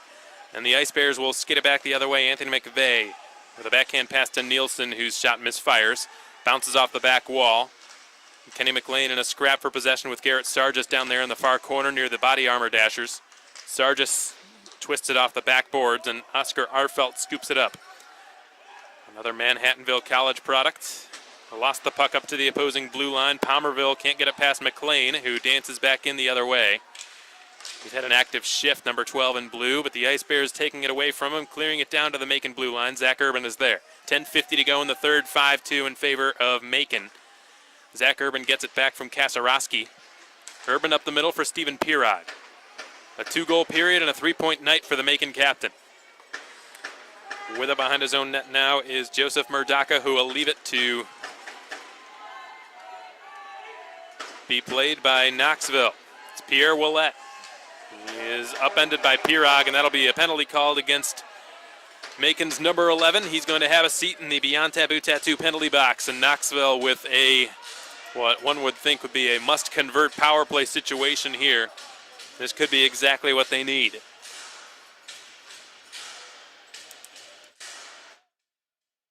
Macon's power play has made Knoxville pay in back-to-back cases. They have gone 2 of 4 tonight and have converted on their last 2. Knoxville's situation is sort of the opposite of that. They scored a power play goal on their first attempt and then a shorthanded goal on Macon's second power play attempt, but have gone 0 for in their last 2 opportunities on the man advantage. We'll see if they can reverse that and get themselves back into striking distance here. They trail by 3 with 10.5 to go. The Mayhem winning the defensive zone draw, but failing to clear it past the left point where Alex Palmerville was manning it, and the puck slides past the blue line. Palmerville back out to his own, to the red line, and he will backpedal with possession now. Sends it up the middle for J.B. Baker. Baker across the blue line with speed, defended by Campbell, his former teammate at Nichols College. Cuthrell now right point. Cuthrell with a slap pass, goal line. One-timer is on, stopped by Stiliadis. J.B. Baker's had a lot of good looks tonight, folks. He's making his pro debut, and you wouldn't know it based on the way he's played, but he's not been able to get on the score sheet yet. Jeff Carr showing a lot of confidence in the young forward, putting him on the power play and on Knoxville's top line to start this game with Scott Cuthrell and Stefan Bricado.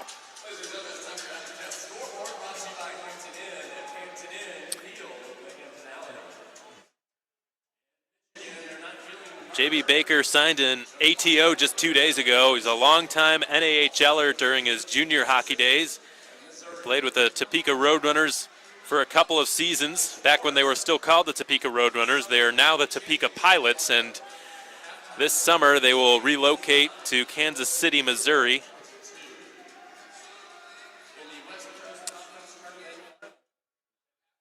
Baker, if I'm not mistaken, still enrolled at Nichols College, still a student there, slated to graduate this summer.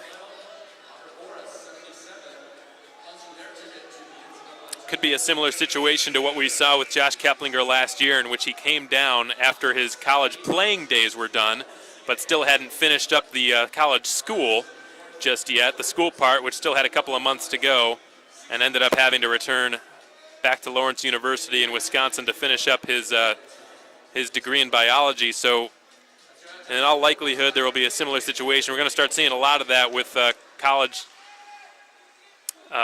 playing days coming to a close here. Knoxville still on the power play for the next 125 as they cycle it around the perimeter. Tucker Ross giving it to his left for Dwyer Chance, who's in the far corner of the Macon zone. He wheels up to the top of the left circle and takes it now into the slot. He will give it to Ross. Tucker Ross watched by Cousineau. Now it's Lionel Marone, right circle, outer hash marks, down to the goal line and in behind the net. It's fed up to Chance, who will try to settle that puck down. It's bouncing on his stick, couldn't really do much with it. And now Zach Urban will shovel the puck out past his own blue line and out to neutral ice. Bombardier sends it immediately back into the Macon zone. Anthony McVeigh above the left circle, sends it across, bounces off the skates of Denemy, cleared by Campbell all the way down. And the Mayhem will get a fresh 4 out there. 42 seconds remain on this Knoxville power play. 9 minutes to go here in period number 3. 5-2 Macon is your score. with this Mayhem penalty kill being brought to you by J&J's Heating and Air Conditioning. Jason Price up to Scott Cuthrell and across the blue line. Price joins in on the attack. Cuthrell distributes it to his right. Stefan Bricado wheels behind the net. He's closed off by it was Colton Wolter. The puck's been cleared by Kasarowski all the way down. 15 seconds. Cuthrell behind his own net. Knoxville's leading scorer just tallied his 50th point tonight. He's had a very impressive season. Back-to-back campaigns as Knoxville's leading scorer. Last year he had 43 points on the campaign in 47 games played. Sean Lynch has a blowout. Steven Pirog out of the box, and he is sort of cherry-picking out in the neutral zone. Receives a pass from Wolter, but Pirog had gone a little too far forward, didn't have much momentum, but he stays on it and will set up Kenny McLean in the far corner. McLean jams it loose and backhands it on net. It's denied by Joseph Murdaka on the goal line. 8:03 to go here in the third. 5-2 Macon. Kenny McLean getting some good looks here in this period, in this closing stanza. Ryan Michael giving him a little bit more opportunities now that his team's got a 3-goal lead. He has certainly shown some promise in his first professional game.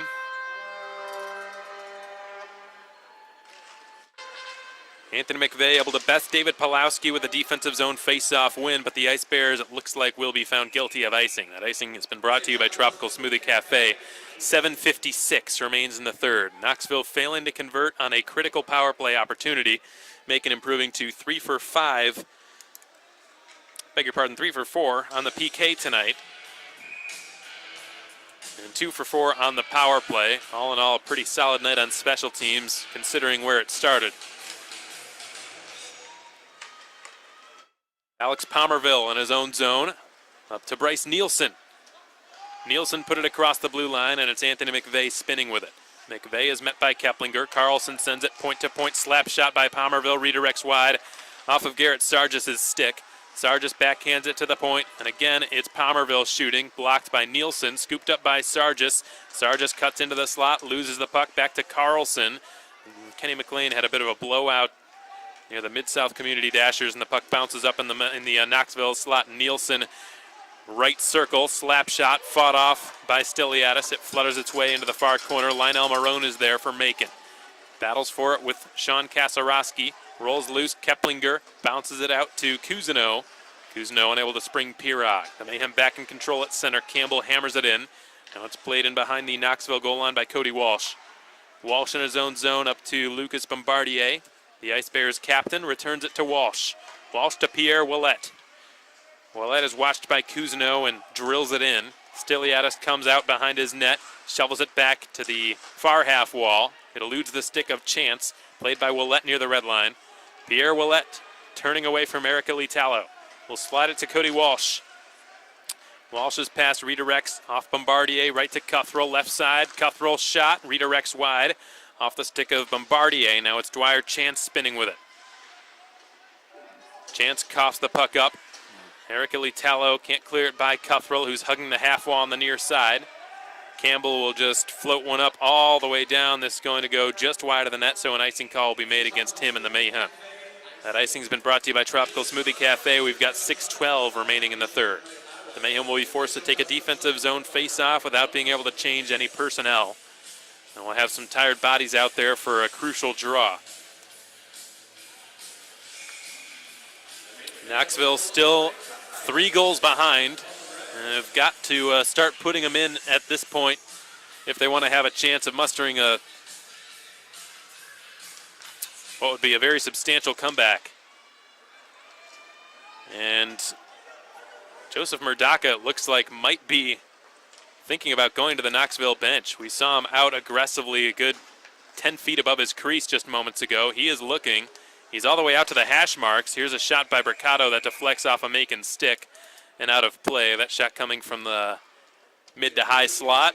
Right now, Joseph Murdaka is in between the hash marks in the middle of the Knoxville circles in his own zone, and he is skating to the Knoxville bench. Jeff Carr is pulling him for a 6th attacker with almost 6 minutes remaining. This is a Patrick Waugh level of aggressive.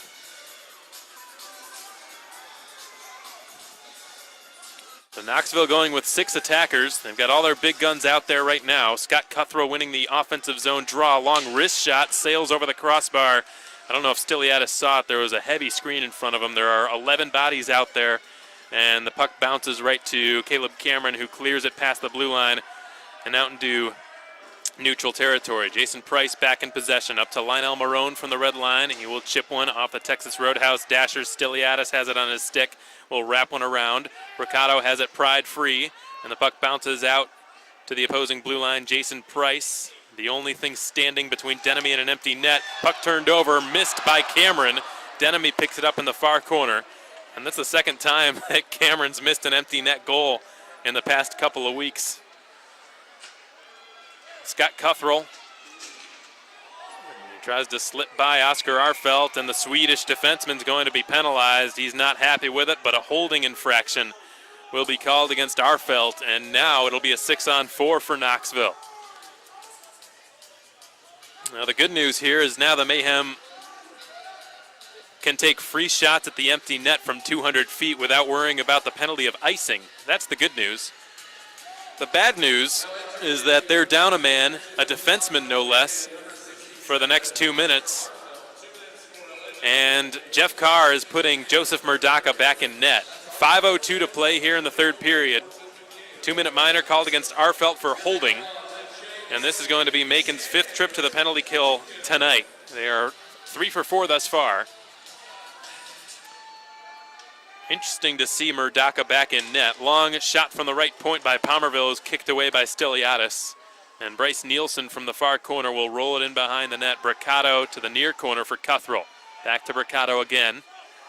Stefan Bricado is squeezed off the puck. There's a couple of Mayhem players knocking it away from his stick, but it's recovered by Cuthrell, who will motor it back up to the half wall above the left circle. Cuthrell dropping it into the slot. Palmerville's shot kicked away by Stiliadis, and it's going to be Cooper Jones playing it in behind the net. Jones can't clear it. Palmerville from the left point sends it in behind the net. Bricado's got it. Puts it onto his backhand. Stefan Bricado is checked by Ben Campbell, but stays on his skates. And it's been flung back out to the line. It eludes the reach of Palmerville, and Murdaka is going to play it behind his own goal line. 4:08 to go. Murdaka seems to be looking at the Knoxville bench. There was an open ice collision, it looked like, involving Stefan Bricado at the Macon blue line. Murdaka all the way up above the hash marks now. Still looking at Jeff Carr on the Knoxville bench, waiting for the signal. The Mayhem have just cleared it all the way down. It rolls towards Murdaka. Joseph Murdaka sends it to his right. Lionel Marone's got it. 40 seconds on this Macon penalty kill, brought to you by J&J's Heating and Air. Marone across the Macon blue line. He will then slide one in behind the net, out to Sargis, left corner. And it's taken away by Kasarowski, who fails to clear it, but gets some help, and it's been punched all the way down by Sean Lynch on net, stopped by Murdaka. 20 seconds. Arfelt standing in the Beyond Taboo Tattoo penalty box, and there goes Murdaka to the bench. Dwyer Chance down the left side, and across the Macon blue line. The puck flutters up in the air, lands in the slot. Here's a wrist shot by Sargis. He scores! Garrett Sargis with a power play strike with 7 seconds left on the Macon penalty kill, which Oscar Arfelt was serving for a hold, and Knoxville still has some life in it yet. This game is not over. 5-3 is now your score. 3:09 to go in the third period. That will count as a power play goal, a 6-on-4 with the goaltender pulled. And Knoxville has improved to 2 for 5 on their power play tonight. Garrett Sargis, who already leads all defensemen in the league in goals, is now up to 20. Now, Sargis is the only player in the SPHL who I can think of who has regularly played both forward and defense this season. Tonight, for the most part, it seems as though he's been a forward, but I've seen him several times this season in which he's played defense. And technically, according to the SPHL site, he is registered as a defenseman, and as such, he leads all defensemen in the SPHL in goals. That is his 20th on the season. Whether you're a forward or a defenseman, it doesn't matter. That is an impressive number to reach. So Stephen Pirog down the left side. He gains the zone with Eric Ilitalo in tow. Both of them have had a 3-point night. Ilitalo with 3 assists. Pirog with 2 goals and an assist. He is crunched along the half wall on the far side. 2:25 to go. Again, Murdaka all the way up to the hash marks rather. Garrett Sargis blocks the clearing attempt. Arfelt stays on it.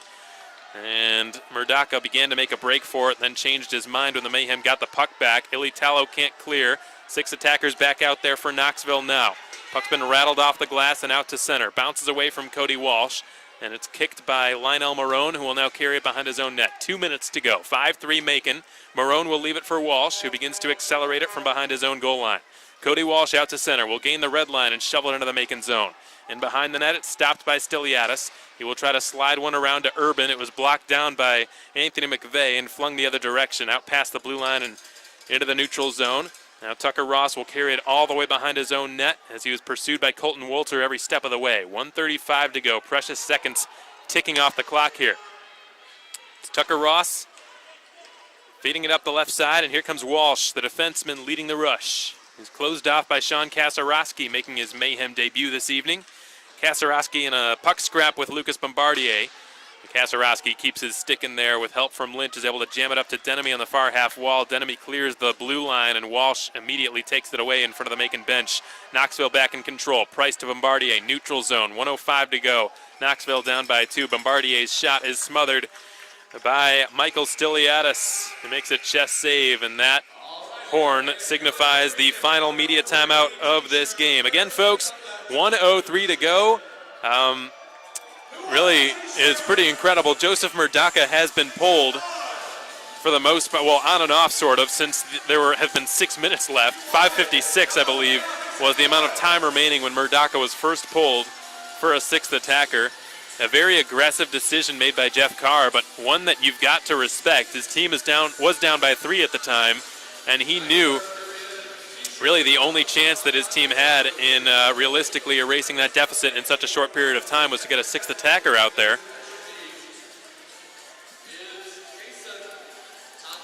And at this point, folks, Knoxville wants to win just as much as the Mayhem do. Now, their playoff hopes might not necessarily depend on this win,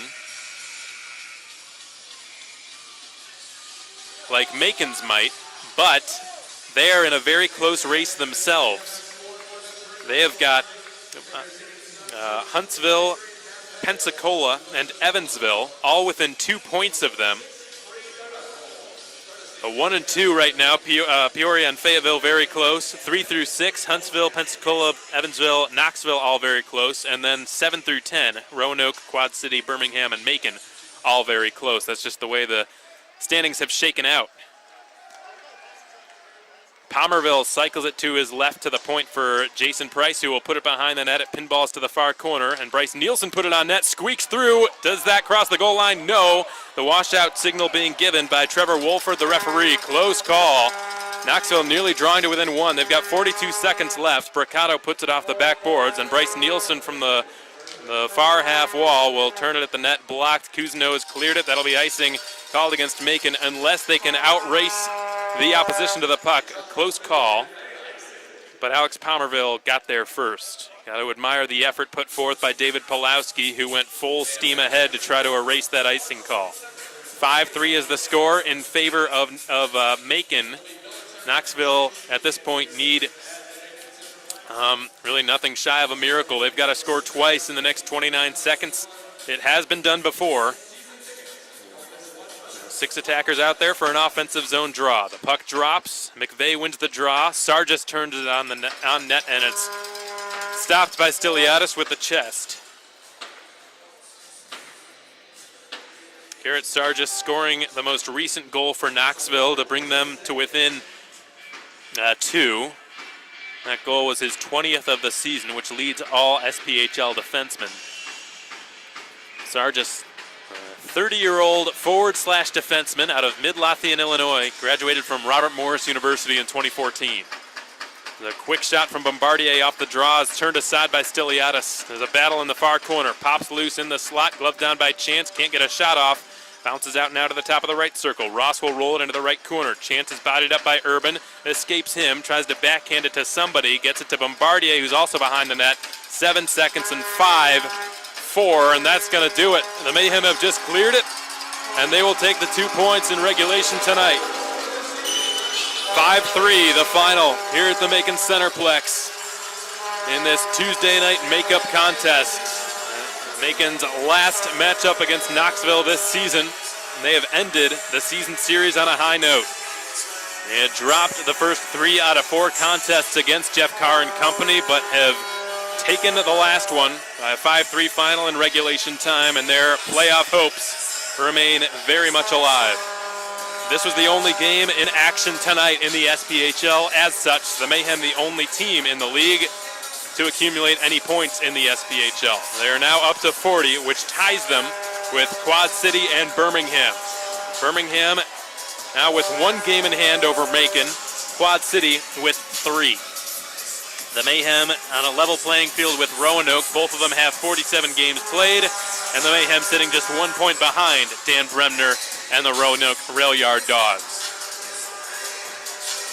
Right now, the shots on goal favoring Knoxville 33-24, at least according to the shot clock. I do believe they had the edge in shots on net, so again, for the 5th consecutive time, we have a case of Macon, of the same trend that's been going on, in which they are outshot, they win, and when they do outshoot, they lose. That's just been a weird trend lately for the Mayhem, and it has continued tonight. The 3-star selection will take place here shortly. Lots of players you can give this to. As a matter of fact, there were 2 players who had 3-point nights for the Mayhem, and 1 who nearly had a Gordie Howe hat trick. Dylan Denemy was a goal away. He had a fight just 4 seconds in with Dwyer Chance, which set the tone very early in front of Luke Gallows on the Macon bench, who I didn't see him for periods 2 or 3. I suppose he had other stuff to do, but he was out there spectating for period 1 at the very least, and then took part in the musical chairs during the first intermission. In there for moral support more than anything. Colton Wolter is handed tonight's 3rd star of the game. He had the game-winning goal late in the 2nd period that put the Mayhem back in front. Check that. It is no longer the game-winning goal because of Garrett Sargis' goal. That will go to Stephen Pirog, but Colton Wolter with an important goal, his 20th of the season. And Eric Ilitalo, who was all over the assist sheet tonight, had 3. He's now up to 5 assists on the season, so more than half of his assists through 18 games this season have all come in one night, that being tonight. What a game he had, as well as this man, Stephen Pirog, the Macon captain, who had 2 goals, including the game winner. That was scored on a power play, a very fluky goal, albeit, but they all count. It was the only time in which I've ever seen, at least, somebody scoring from behind the goal line. First time I've seen that live. Stephen Pirog just sort of sent it at the net, and it looked like Joseph Murdaka was just sort of trying to scramble back into position, and Pirog might have gotten it off the inside of the back of his skate or his stick, and it just pinballed into the net. And then Pirog, for good measure, added another insurance marker at 4:56 of the 3rd period.